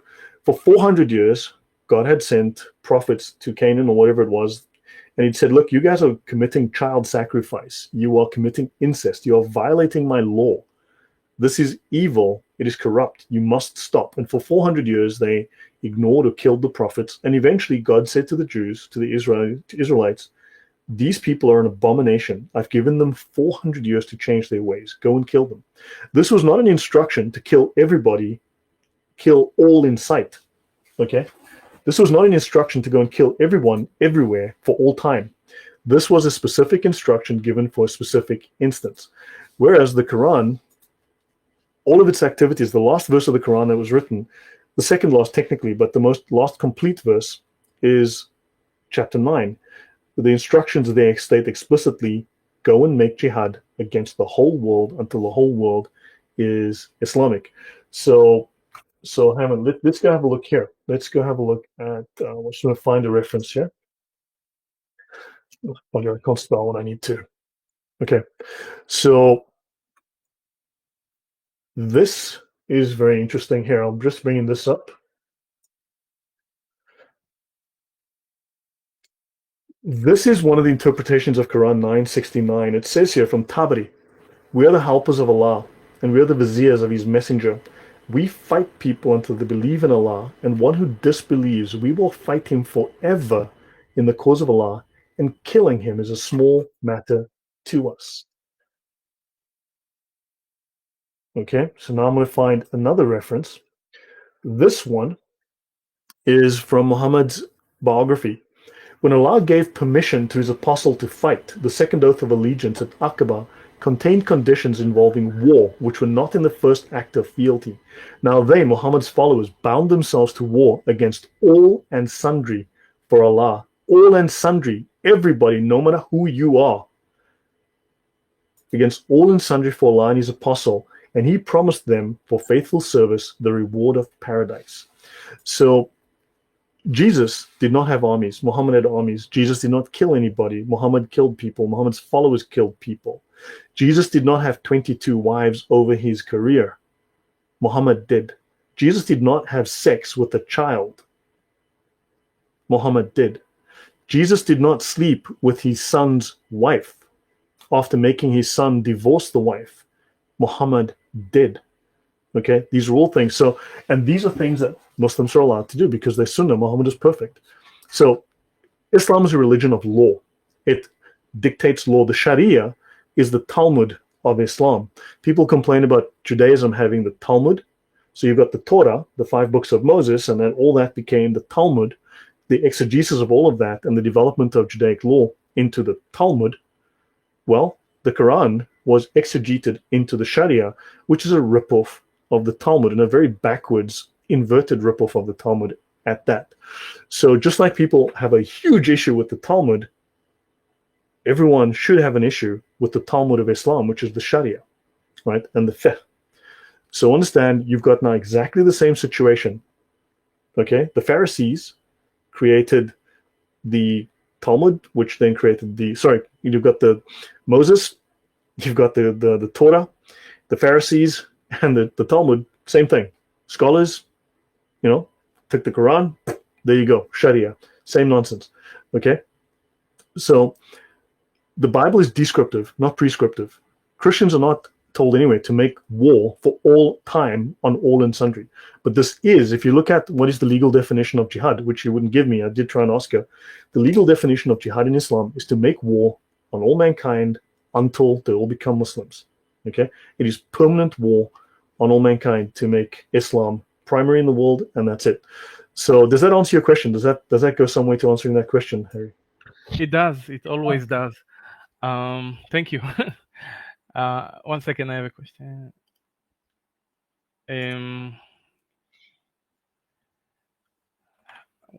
Can we take a question by?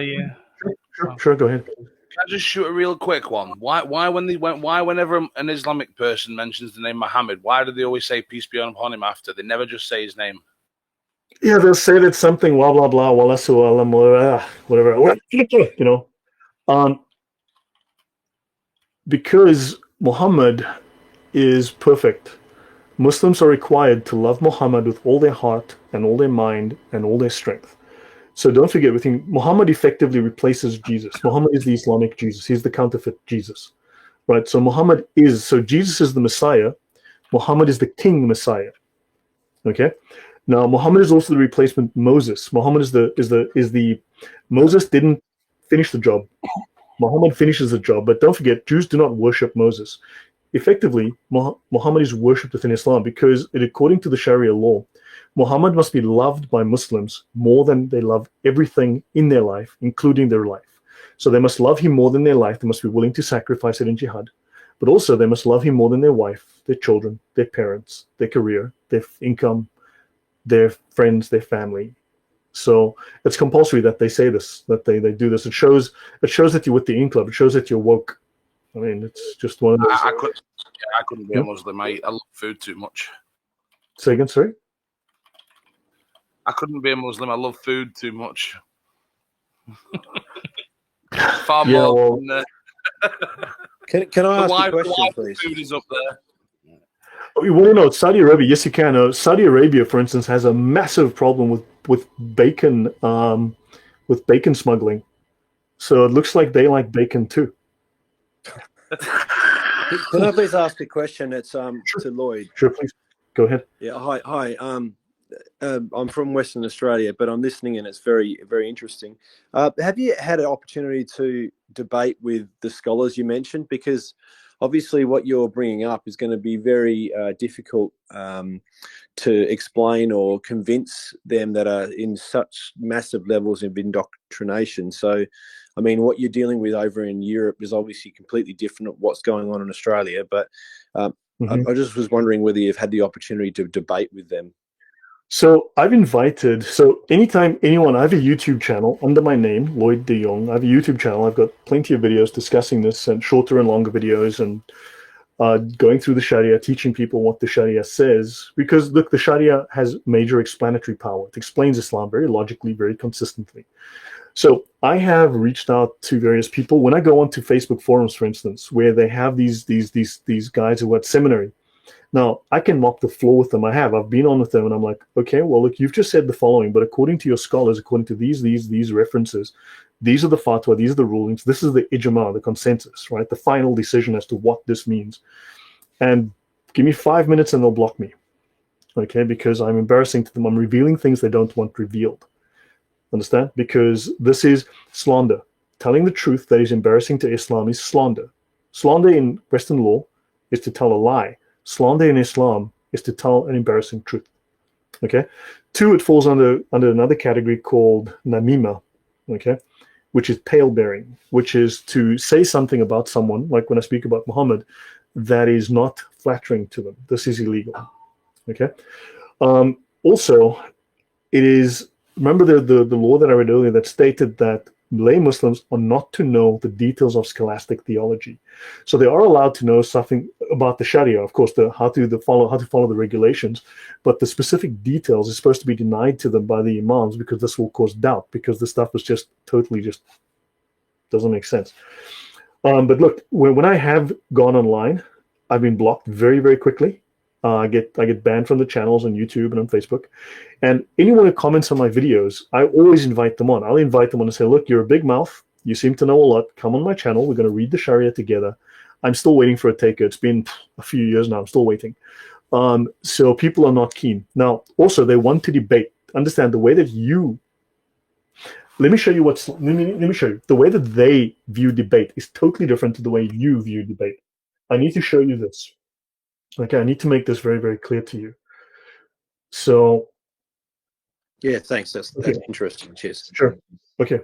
So look, if you notice something good, it is sunnah to mention it. But if you notice something bad about someone, about a person, it is unlawful to mention it because this is slander. Not if you tell a lie, but if you see something that is true, but you speak about it, that is slander in Islam. Okay? That is a completely opposite view. Now, let me go to the official definition of slander, which is ghibba. Actually, let me just find it. So, slander, let me go to the official definition, because the way that they debate is not how you. Slander means to mention anything concerning a person that you would dislike. If it doesn't benefit a Muslim, you should remain silent. If it doesn't benefit Islam, you ought to remain silent. So slander in Islam, so I will be told that I'm slandering Islam because I'm telling the truth. Right now, I'm making slander.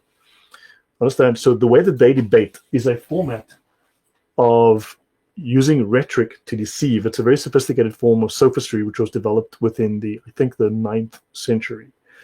So they have a very specific, the reason they want to debate is that they have a specific format, like this woman was doing, which fails to actually get to the question and deflects and moves off the topic and never addresses the topic. Because it's illegal for them to reveal the Sharia. It's also totally illegal for them to reveal the Sharia. They would be revealing secrets and weaknesses, and they cannot do that. So they have to move off the topic. Also, the fact that you said, Harry, that she is attacking the Old Testament, this is based on a tradition started in the 10th, 11th. He died in 1125, so the 12th century. It was developed in the 12th century by a scholar called Ibn al-Jabbar, Abd al-Jabbar. He basically created the tradition of we don't defend Islam, we attack the Bible. Okay? So what you do is you don't defend Islam, you attack the Bible, you deflect, so you make the other person defend the Bible. And I refuse to fall into that trap. I want them to discuss Islam from its top scholars. And if these are their best scholars, then why are these scholars lying? Why are these books written? Harry, does that answer your question? And does Matrushka, does that answer your question? Yeah, it does. It does answer my question. Like going right back to the history of when the Islamic Quran and etc. was, I'll call it, invented. I mean that's a theory, but I mean do you have any references to that? Because I mean that might be in another episode of the historical. This is my first episode, and thanks for listening. It would be good to know how deep and how far back do we think when this sort of was invented? Because you've just said that there was references to to some of the works of the Bible. So Gnostics. So that is extremely interesting to a lot of us to know the actual origins of it. I'll be digging into that in the next episode. So the last few shows I've been discussing the sources of Islam, revealing what the Sharia is, the laws, and the Gnostic influences. I've been going through that. So next week I'll go into more depth in the next show. And so yes, I will be going through that. You can go to my YouTube channel, which is search for my name, Lloyd de Jong. You'll find there that I have copious discussions on that as well. Yeah, thanks for that. But we generally, in Australia, we're trying to stay off YouTube and Facebook at the moment because obviously the totalitarians are reigning quite high, mate. I understand. I have a very good buddy in Australia. And the stories he tells me, man, he's good grief, dude. I have good buddies all around the world. I've been fortunate to travel, not to Australia yet, but I have a good friend in Australia. And man, I'm sorry what's happening there. It's really all the best, man. It's just surreal and it's absurd. That's what it is. That's the only words I can use for it. Yeah, man. Don't worry. Look, just hopefully things will. Let's hope things prevail. But I wish you guys strength. Let's hope for the best. Yeah. Cheers. Lloyd, can we take a question from Dave? Sure, sure. It wasn't a question. It was just a comment, because as much as I've read, this dedication, peace be upon him, obviously illustrates that he's still not in peace, not at rest. Police be upon him would be more appropriate. Well, better than that would be peace be upon you. Because Muhammad, remember Muhammad. Okay, let me actually go to the reference. Let me actually find it. It's in section P75.2, and I can never remember the page number it's on. But you must. Okay, first of all, the prohibition on revealing the Sharia to people, like one of the many prohibitions of secrecy, spying on the Muslims and revealing their weaknesses. What I'm doing right now is I am spying on the Muslims because I'm revealing their weakness. So I've spied upon them. I've spied on their works, right? And I'm revealing their weakness. But notice here, it says not loving the Prophet more than all people. Section P75.2. So in Christianity, it says you must love the Lord your God with all your heart and all your mind and all your strength. Harry, do you have a similar requirement or commandment for Jehovah in Judaism? To be honest, I don't even know what they want from me, but no. So okay, well, let's just look. The thing is, I would assume that you're to love God with all your heart. However, the Sharia requires from Muslims that they love Muhammad more than all people, including themselves. Okay, so that's section P75, and now I'm going to find section P. Okay, so let me go to section P75.2. I'm going to find it and actually read it to you so you can see it. MNOP. Man, I can never remember the freaking page of this one. Somehow this one always escapes me. P75.23, fantastic. Now we're getting somewhere. P75.2, here we go. So, yeah, so they're required to say this, Allah bless him and give him peace, okay? More than all people. So notice, this is basically elevating Muhammad to the status of a deity. When you read the Sirah of Muhammad, the biographies of Muhammad, they call them, but they're really the Gospels of Muhammad. They're the copies, the rip-offs of Jesus' Gospels. Sue me if you don't like that. But it states here, so they make Muhammad very clearly, very distinctly within those Sirah into a deity, right? The equivalent of Jesus. In fact, superior to Jesus. For instance, Jesus is born as a man, and on the 8th day, according to Jewish custom, Jesus is circumcised. In the Sirah, Muhammad goes one better. Muhammad is born circumcised. Yes, Muhammad's special. But now, none of you believes until I am more beloved to him than his wife, child, self, and all people. This will be taken from a hadith.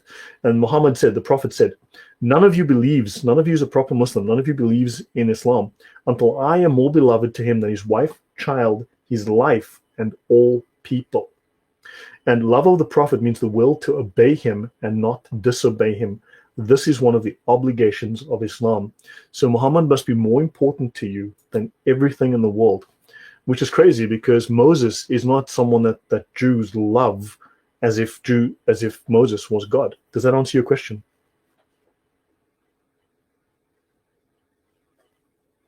Who asked the question? I'm lost here with everything that is happening in the channel. A lot of fun. You spoke to Dave, right? Yeah, I think so. So okay, someone spoke about Aisha about the jizya stains. Yeah, jizya stains. Yeah. So,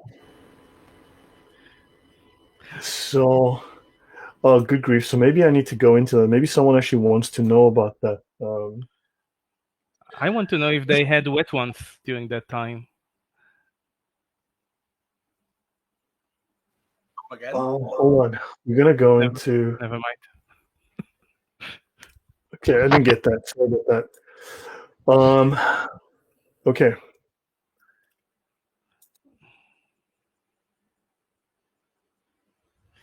So hold on. So can I ask another question? Sure.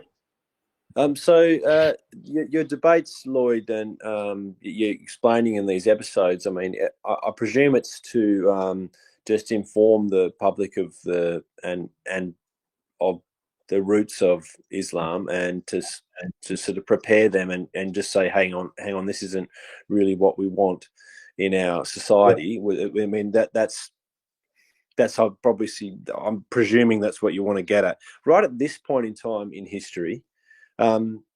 Is that like the main threat in mainland Europe? Was that why we're talking about this? Is that why it's on this channel? Islam is a threat. Sharia is its threat doctrine. Sharia explains Islam. It makes it plain. It exposes it without the confusion.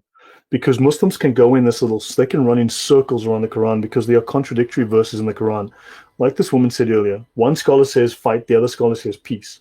Because the Quran says both. It is dualistic. It is contradictory.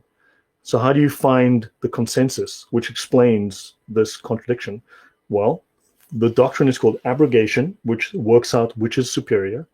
And then you've got the ijma, which is the consensus that says this is the final opinion.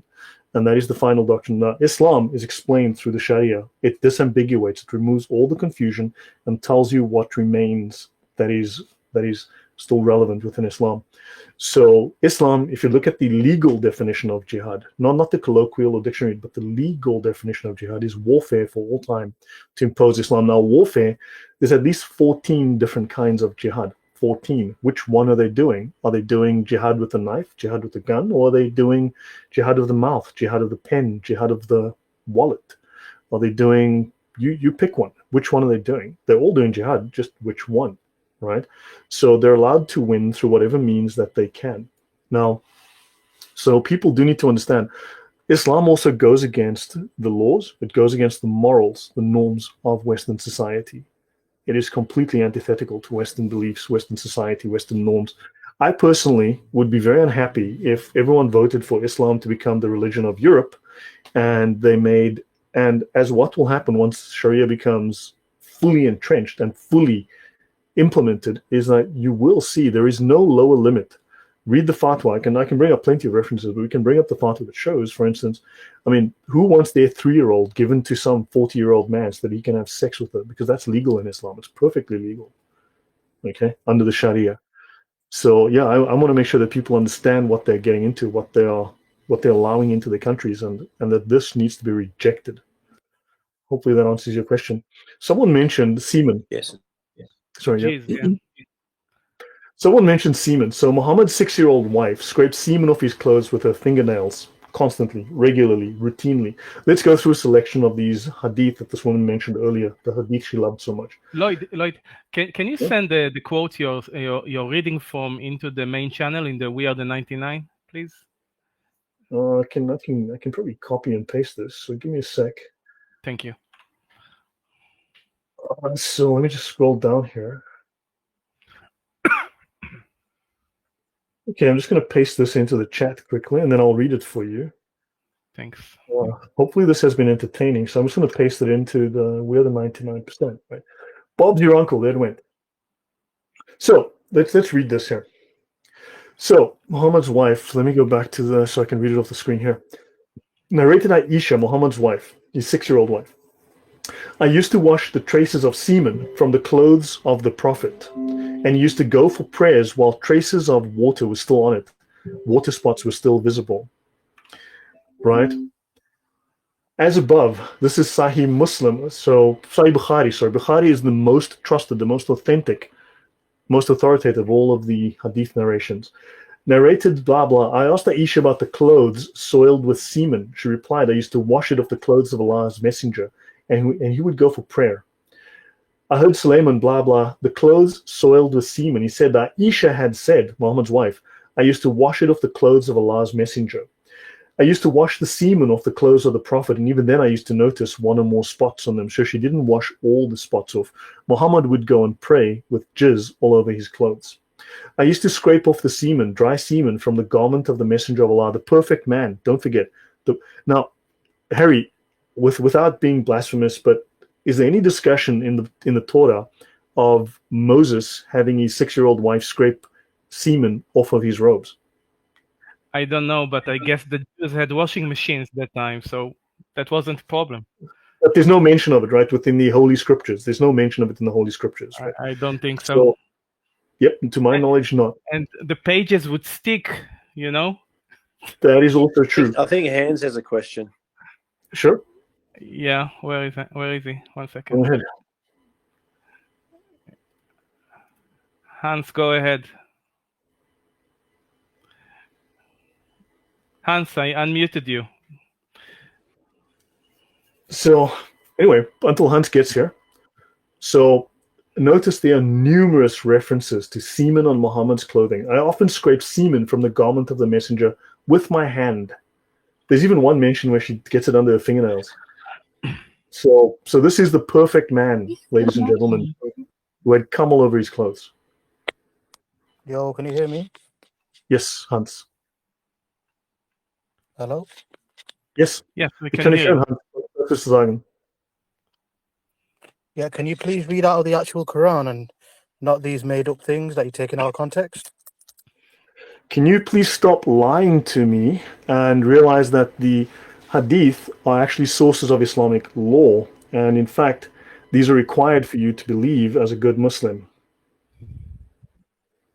Say that again.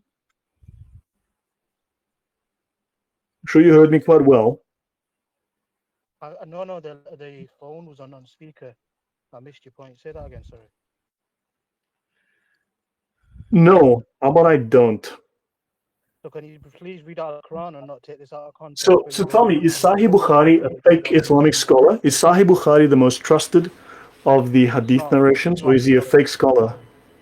It's not, no. We read the Quran and we get from the Quran only. That's a Muslim.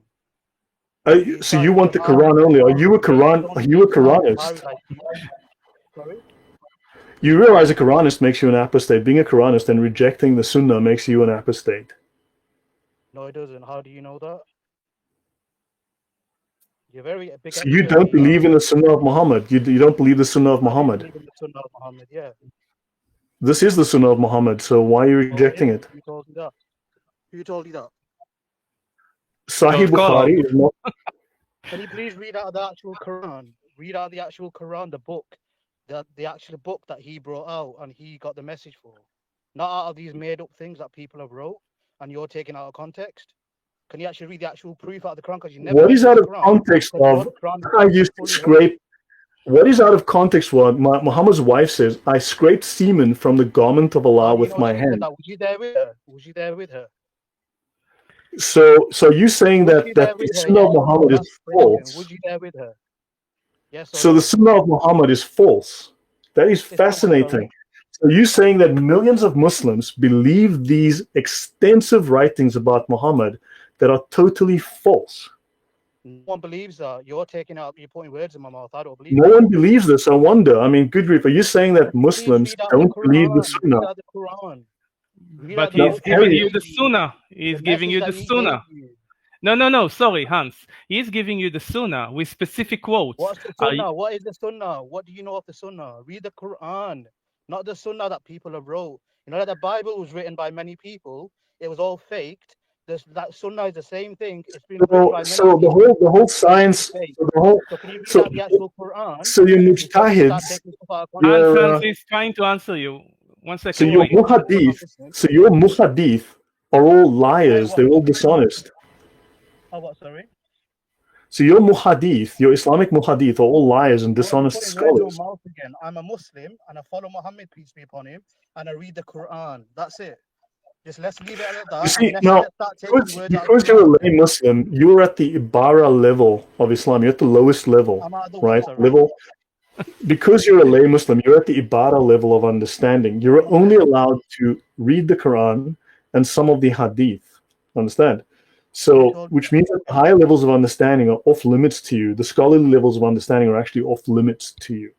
Now, suddenly you are throwing, which Muslims typically do, they have to, they will throw all of their scholars under the bus, including the Sahih. Now, you're saying there's no Sahih at all? The Sahih is entirely false? You've got your own hateful agenda that you're taking out of context. Read out the actual Quran. I'm reading what your major scholars write. Even if that was correct, what's that got to do with anything? Just because you clean jizzed off? What's that got to do with anything? the Read out the perfect actual man Quran. had Go on. cum all over his clothes, and his 6-year-old wife had to scrape it off with a Who fingernail. said she's 6 years old, first of all? Your Sahih Bukhari. What is Sahih Bukhari? Who's wrote it? Now notice, Harry, notice, remember I I don't mentioned think he that knows who's Sahih Bukhari. Who is Sahih Bukhari? Go on. Who wrote Sahih Bukhari? remember, Harry, I mentioned Which one that are they you have this quoting? Where have you got method your of book from? sophistry. Where have you got Notice he's information from? asking Where do you- questions. Notice he's asking questions designed to deflect and to undermine the evidence presented. He doesn't offer evidence. He offers questions that create doubt. I mentioned they have a specific method of debate. You're seeing this now in practice. This is what happens.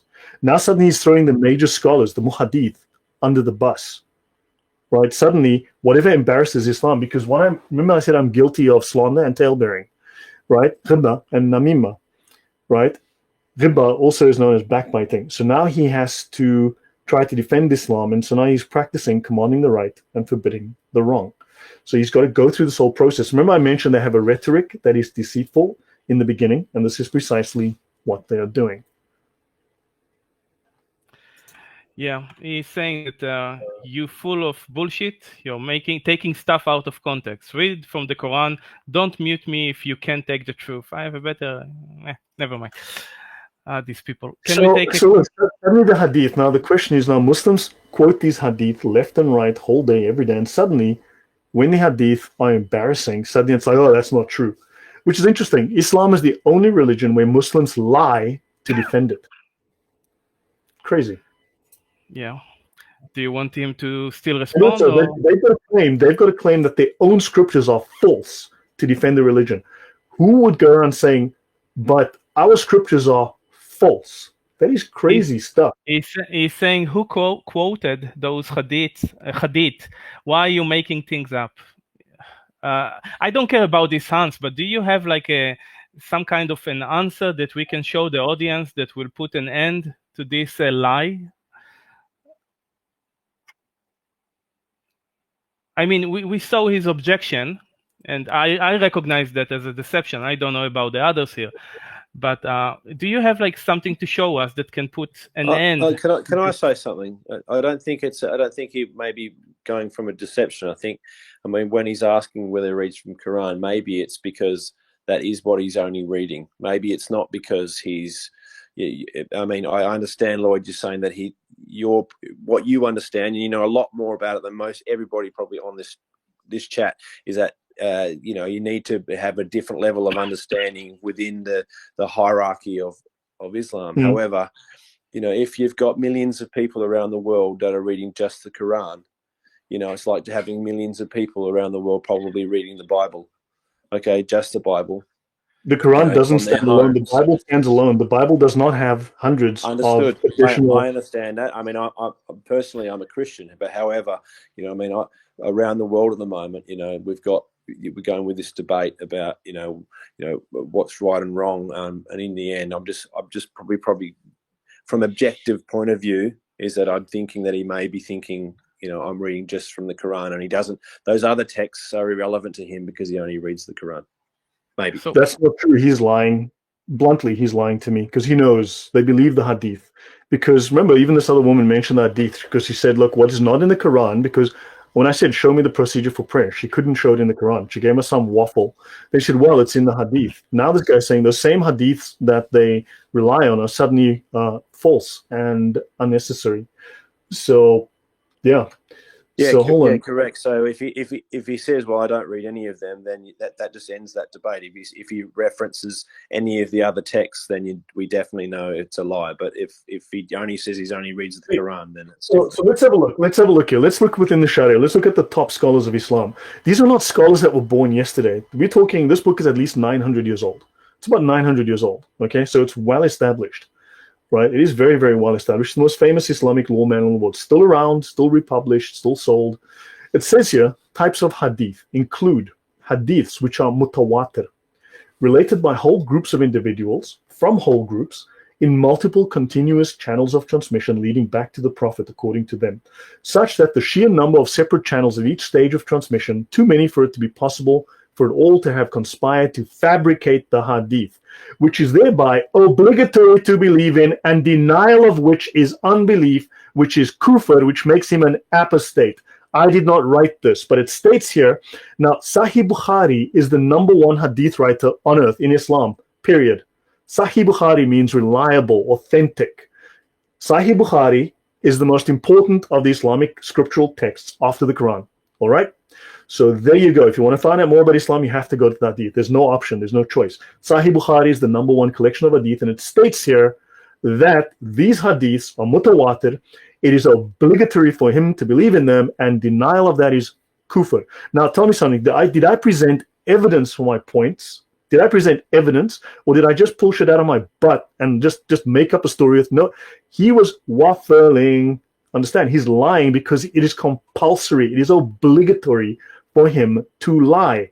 He has no choice. He is forced by his deen to lie to me, to lie to you, to lie to himself, to lie to his mother, to lie to everybody. They all have to do it. There's no choice because the religion teaches deceit. And this is what it says here, right here in black and white. I didn't make this up. Yeah. Could I suggest that there is another option? And that is that there are so many people who've been indoctrinated into just the Quran. I've heard many of them, even though they don't realize that they're actually committing apostasy when they make that statement. I don't believe that. The amount of knowledge. It's got to do with the amount of knowledge they've got of their own.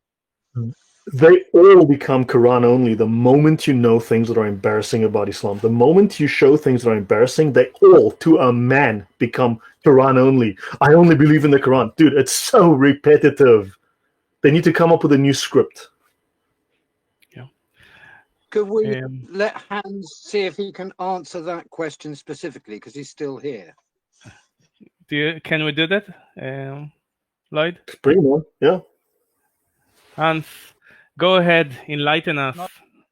Let's go with this then, because Lloyd is talking a lot of waffle and he's taking everything out of context here. So the Quran has no context. The Sharia is the context of the Quran. The Sharia is the final context. You tried censoring my truth because I'm calling you out, yeah? You're taking everything out of context. You're not reading the Quran. If you actually read the Quran that we follow, then you will understand what the religion is. You keep speaking about these hadiths. No. We spoke about it, and the hadith and the sunnah and the sharia is part of your religion. Don't hide it, please. That is correct. Yes, that is correct. Okay. So he brought evidence from the sunnah, right? From the hadith. No, he hasn't. Yes, he did. Which one? What evidence? When we were talking about the hadith. He's taken everything out of context. Why is he not reading the Quran? He keeps saying the Quran is the main thing. Why is he reading out? He didn't say that the Quran is the main thing. He said the Sharia is the main thing, the ultimate. It is not. No, it is all out of the Quran. You need to read the Quran because he's so scared of the Quran that the Quran speaks truth. Yeah, cannot bring that up on the page. He keeps bringing up misplaced quotes from hadiths that he's made up himself, or he's got some from haters, and he keeps speaking about them instead. Why don't you speak from the actual Quran, the stuff that's come from God?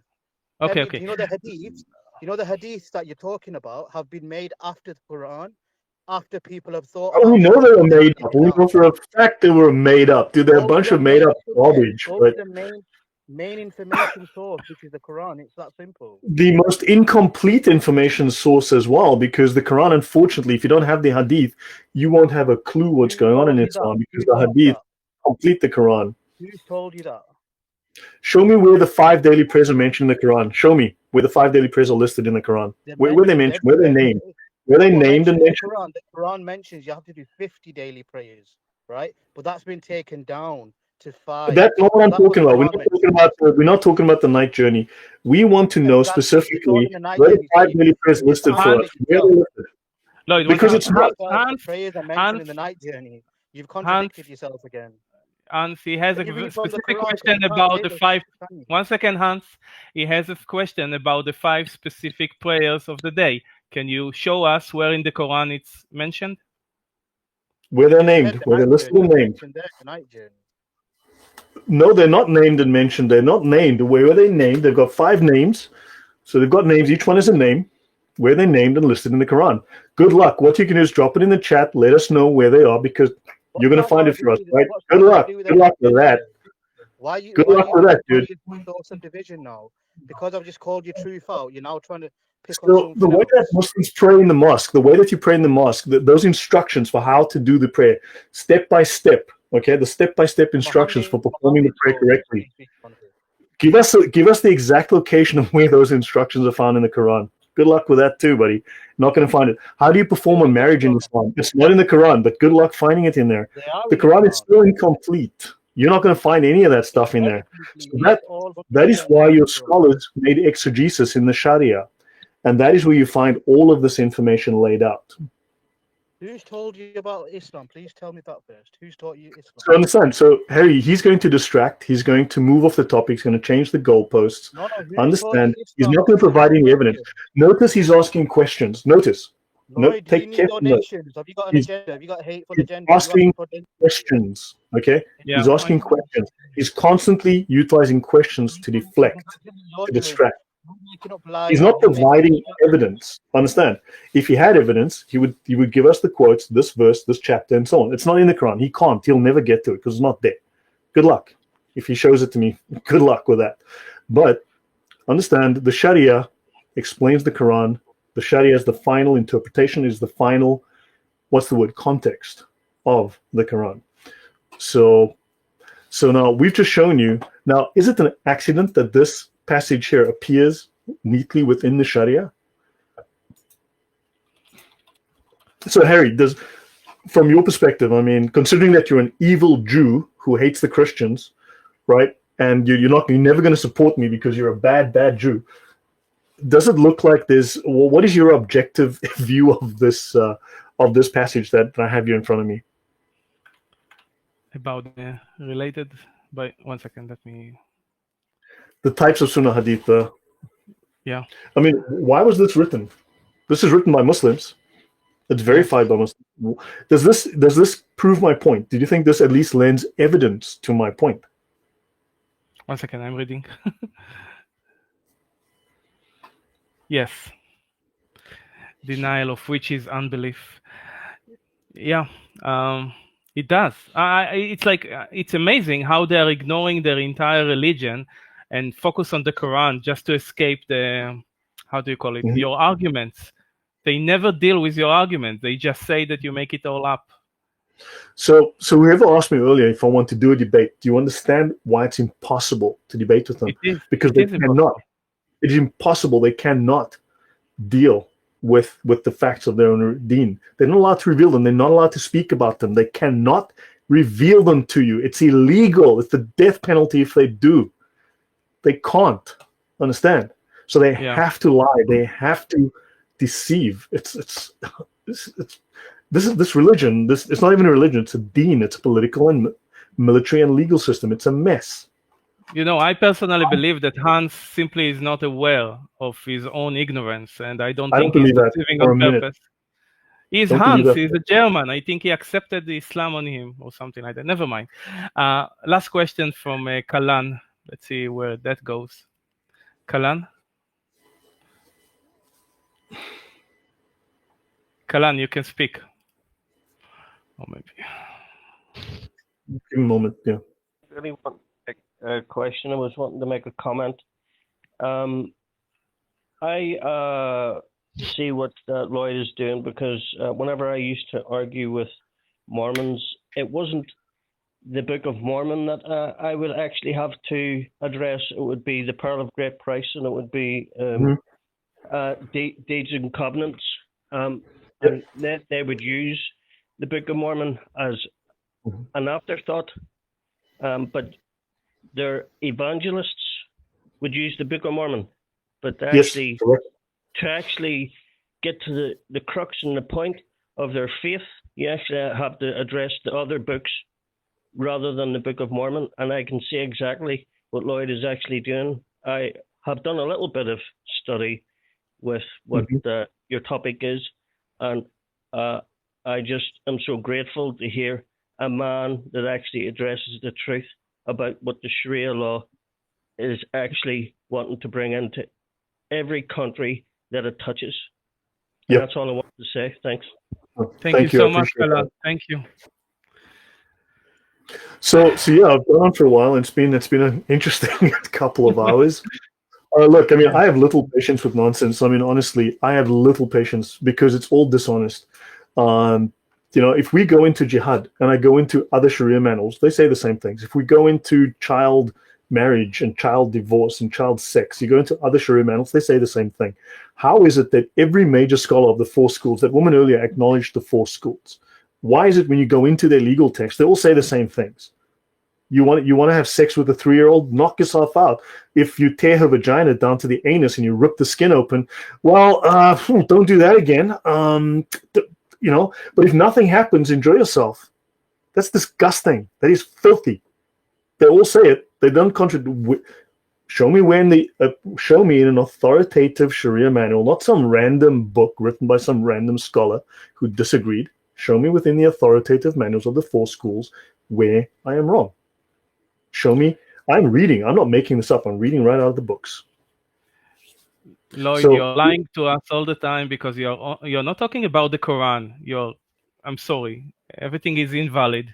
Here's the thing: is they're talking about the Quran, and their main scholars are also talking about the Quran. The Sharia is all about the Quran, and also the Sunnah. Anyway, does anyone have a last question? Then we can call it a night. And you can always drop your ignorance, death threats, and lies in the comments, which I'm not going to read. 1 second. Edward, go ahead, please. Oh, thank you very much. Yeah, so I don't know. I've heard your talk, Lloyd. Thank you.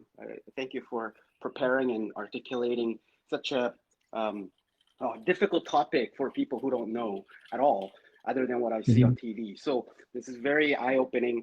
I'm just curious, 2 questions. One is, can ethnically non-Muslims, I don't even know if such thing exists, but can an Asian man like myself become a Muslim? And the second question is, do you guys in your religion have people like priests or preachers or pastors who are the leaders of the church, who through them God speaks and kind of lead the way of the faith? Do you guys have that kind of model or no?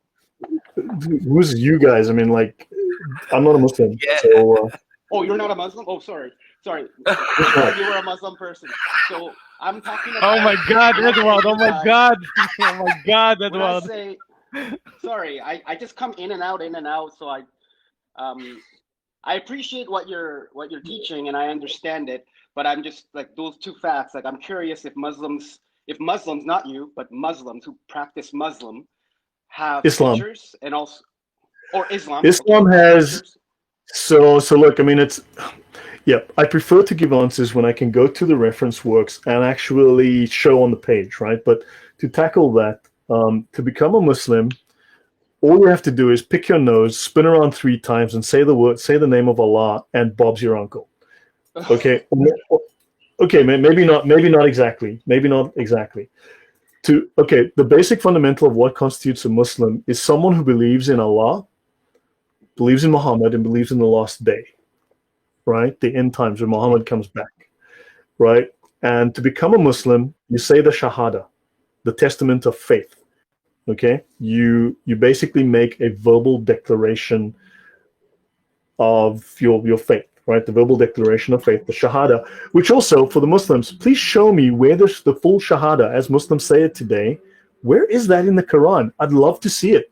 Please show me, because you know what? Oddly enough, Harry, again, it doesn't appear in the Quran. All Muslims say the Shahada, and the Shahada doesn't appear in the Quran. There's no full Shahada, right? So that is very, very interesting that they believe in something that isn't in the Quran. That's odd. But anyway, besides that, hypocrisy and contradiction. So you say the Shahada, and then you become a Muslim. So you don't have to have any knowledge. In fact, as I showed earlier, it is not required to have any knowledge whatsoever.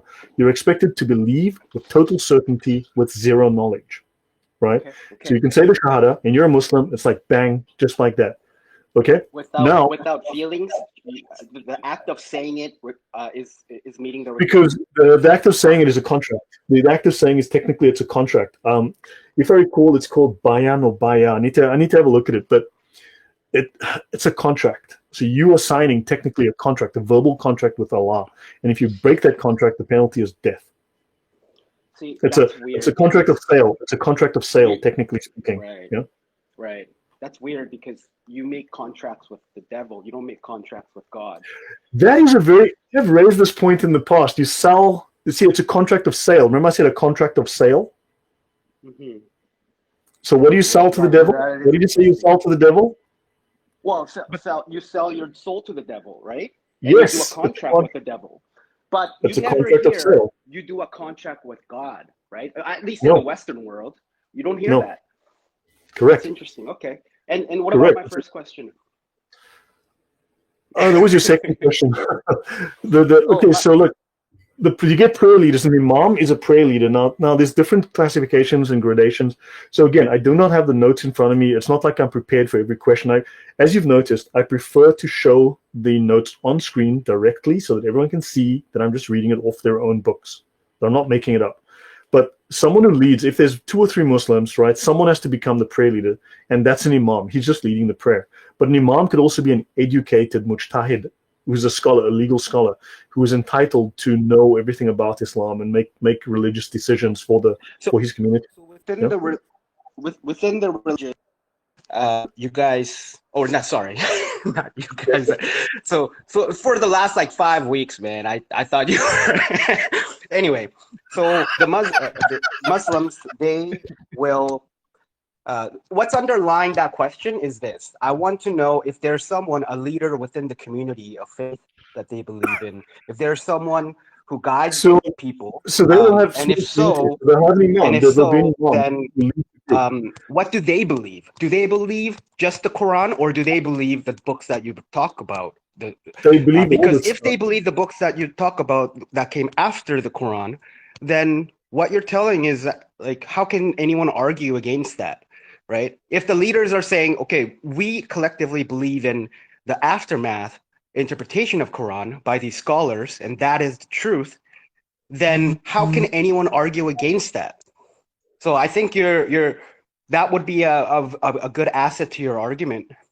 I think. Thank you. But look, so think about this. When you become an imam, when you become an educated scholar, okay, a proper educated theologian within Islam, right? Illegals, well, they're legal scholars, and then they're theologians. They're different divisions, and okay. But forgetting the nuances there. To become an imam, you have to go and study at a seminary.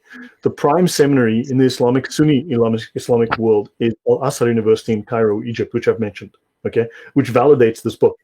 They give it their stamp of approval for being totally authentic, except for the lies that the translator tells in the book, but that's a different story. So anywho, on that point, you have to go study, and the top scholars will go to study for 5 to 7 years. Now, do you honestly think that he studies only the Quran? Because if you go exactly, they go through a whole list of books. They go through a whole list of Sharia manuals. They're going to do, in their first year, they're going to study some basic Sharia manuals, like the Muqtasar al-Quduri. They'll study like that as one of the basic ones. They'll probably end, on some courses I've seen, they'll end with the Hedaya, which is 2,652 pages or something, 4 volumes, massive, detailed, okay?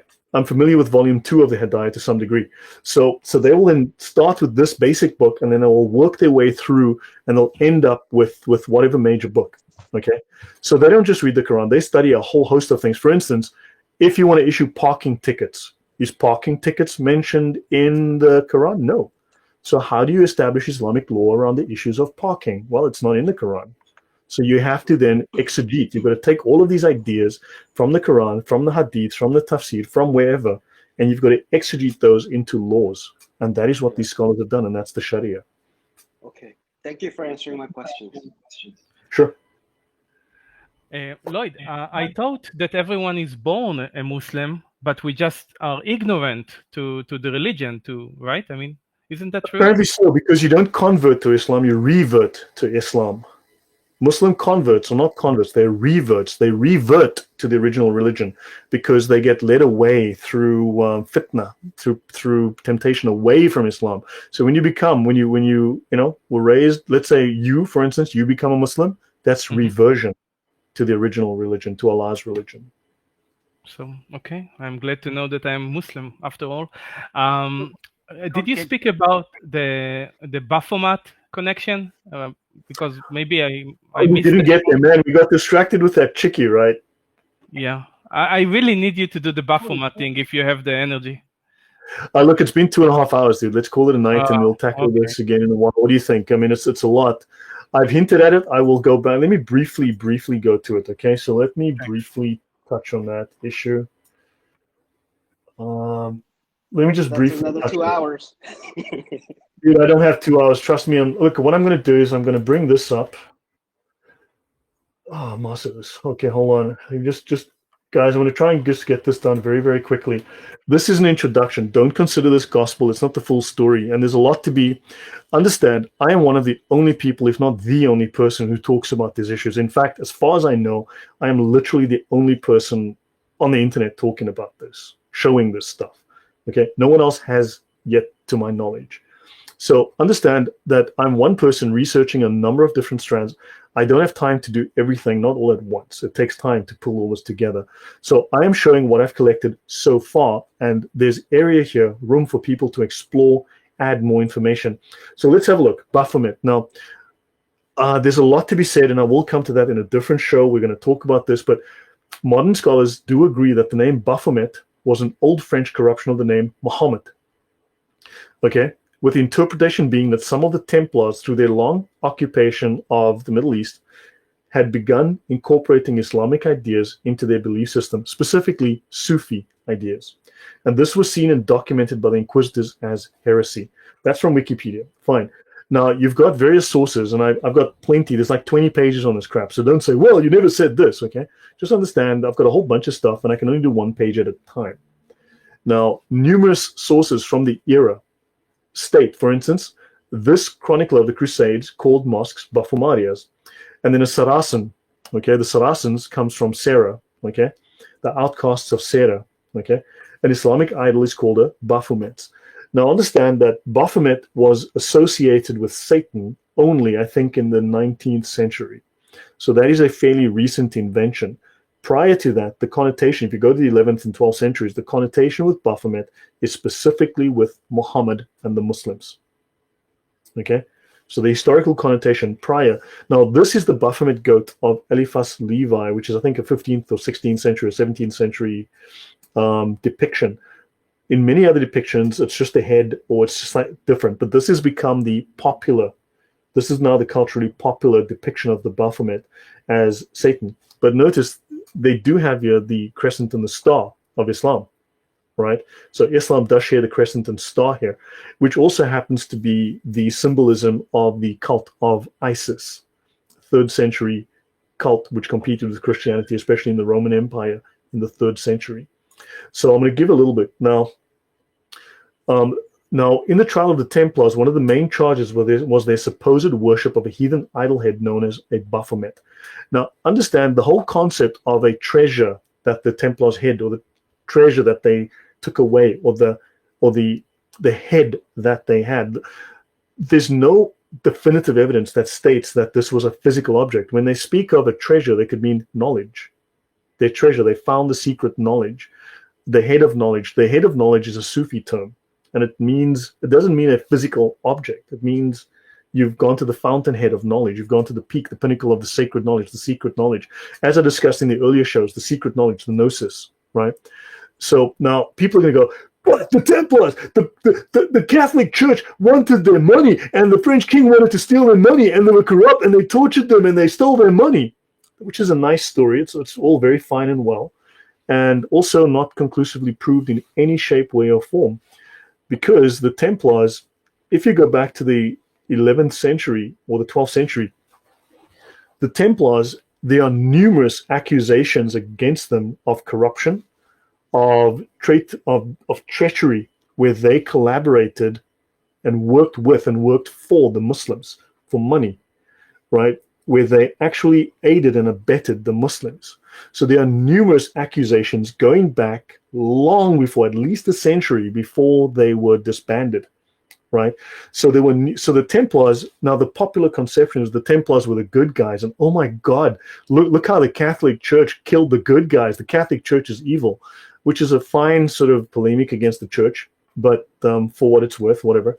But understand the Templars, there were numerous accusations, numerous rumors, numerous stories, numerous narrations of the Templars having gone well off the rails, the Templars having gone bad long before this happened. So the Templars had developed a very bad reputation. And also when people say, but this is the history, no. Up to 1928 alone, 1,300 books had been written on the Templars. That was up to 1928. I have no idea how many books are written today. Probably way more than 1,300. Historians are not by any means stating only one side of the tale. Well, the Templars are good and the Catholic Church bad, and the French king was horrible. Oh my God, he killed those heroes.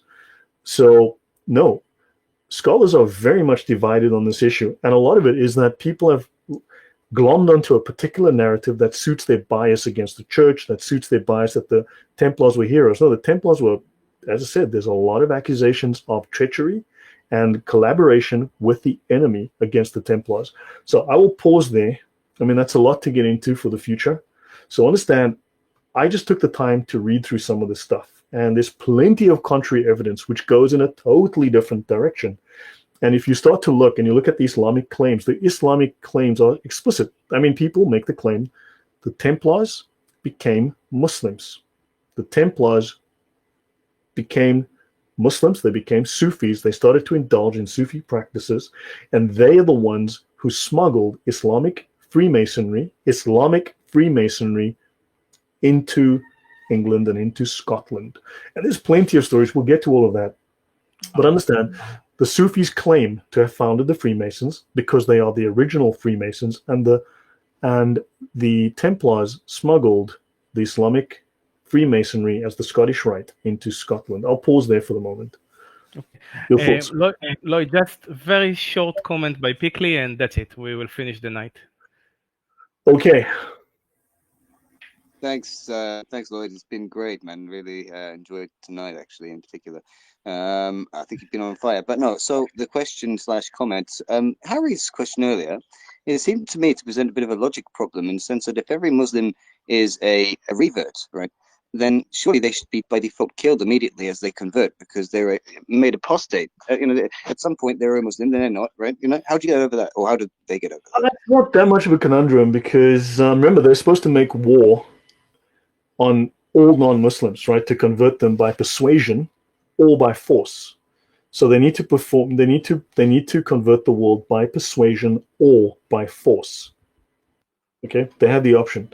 So when you revert, now don't forget, a Muslim who was born a Muslim, lived as a Muslim, within a Muslim culture, who leaves, is given up to 3 days. Now some scholars, like ISIS, who follows some of the other scholars, which is quite legitimate, they'll kill you offhand right there and then, bang, done.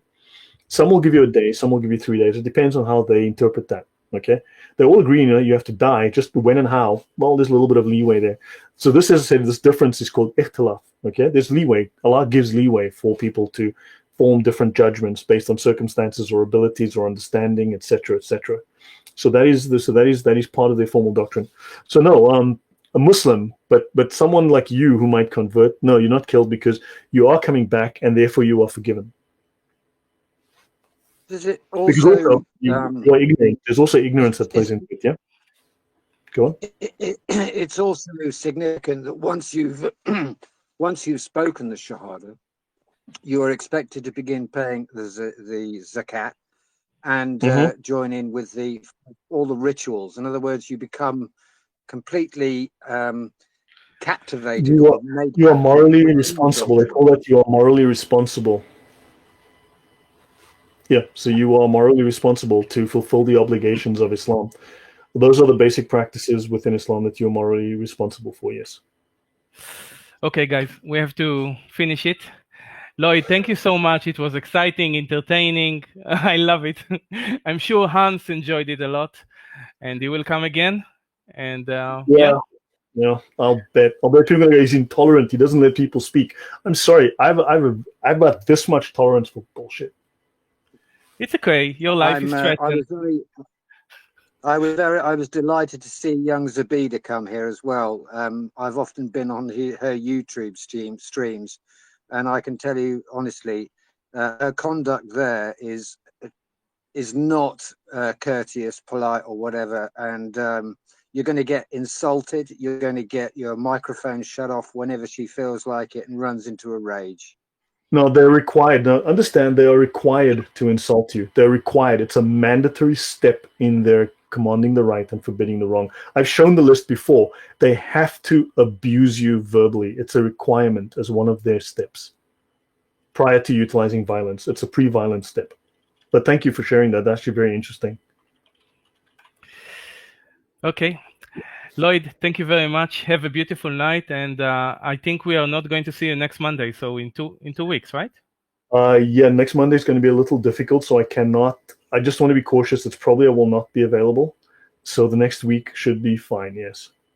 Perfect. But I'll keep you updated, but it's probably will not be available. We can change the day from Monday to something else if you like. Next week. We can do. Then probably we can make it to Tuesday or something if need be. So we can always shift it to another day. So certainly. Perfect. All right. All right. Thank you very much. Okay. See you then. See Thanks, you. guys. Have a beautiful night. Thank you, Lloyd. Cheers. Goodbye.